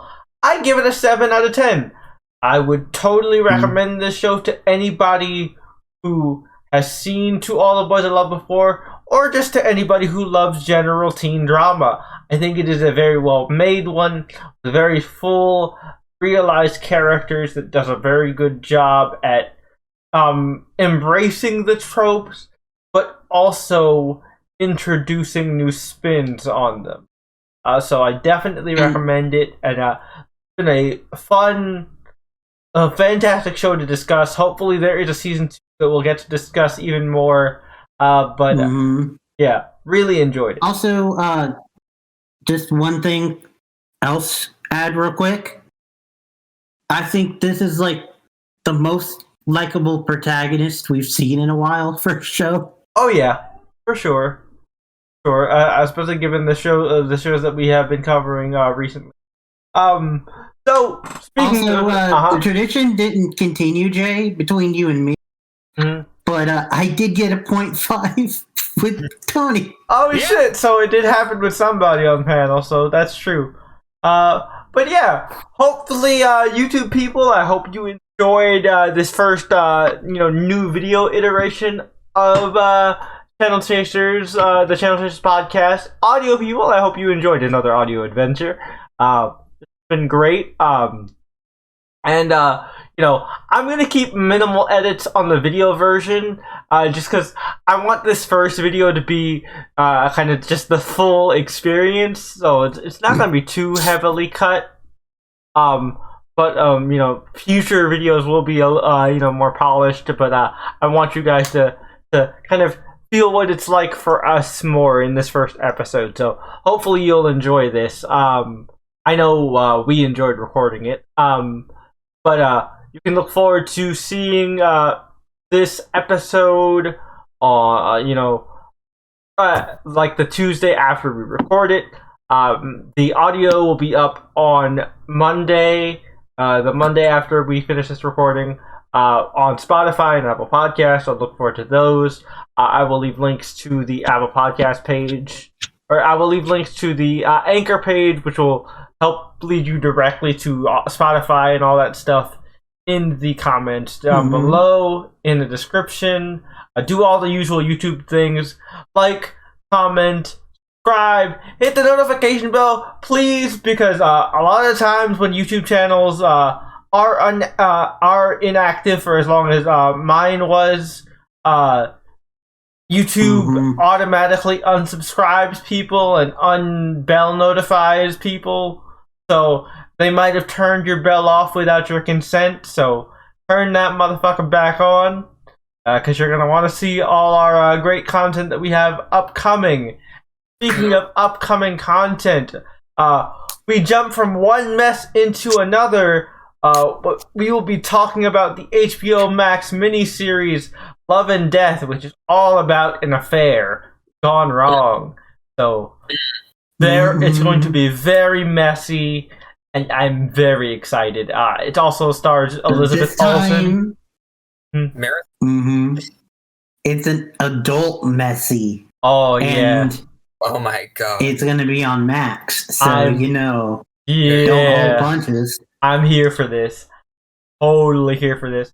Very excited. And then the episode after that, we're going back to our comic book roots with talking about Across the Spider-Verse. So look forward to that as well. We got a lot of great stuff planned for you guys.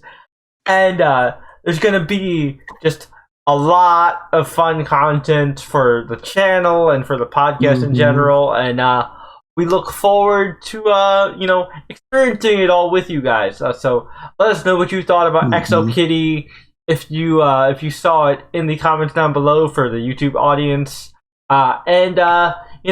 If you are a returning audience member from my channel, please let me know what you thought, and how you been. Just fill me in, huh? What shows have you been watching? Do you have anything you would like to have us cover on the show? Please, just let us know. And if you want your stuff to be featured, obviously, we will read the comments, and if there are particular comments on the YouTube version that stand out, we will read these out loud on live recording. In the next episode. Or if you want to leave us a longer thing that you don't want to just put into a comment, you can email us directly at channelchaserspodcast@gmail.com. I will leave that in the description for the YouTube people as well. But definitely check that out. But yeah, this has been another episode of the Channel Chasers Podcast. And we hope you guys have enjoyed. Until next time, we'll catch you guys next week with another episode. XO Channel Chasers. Peace.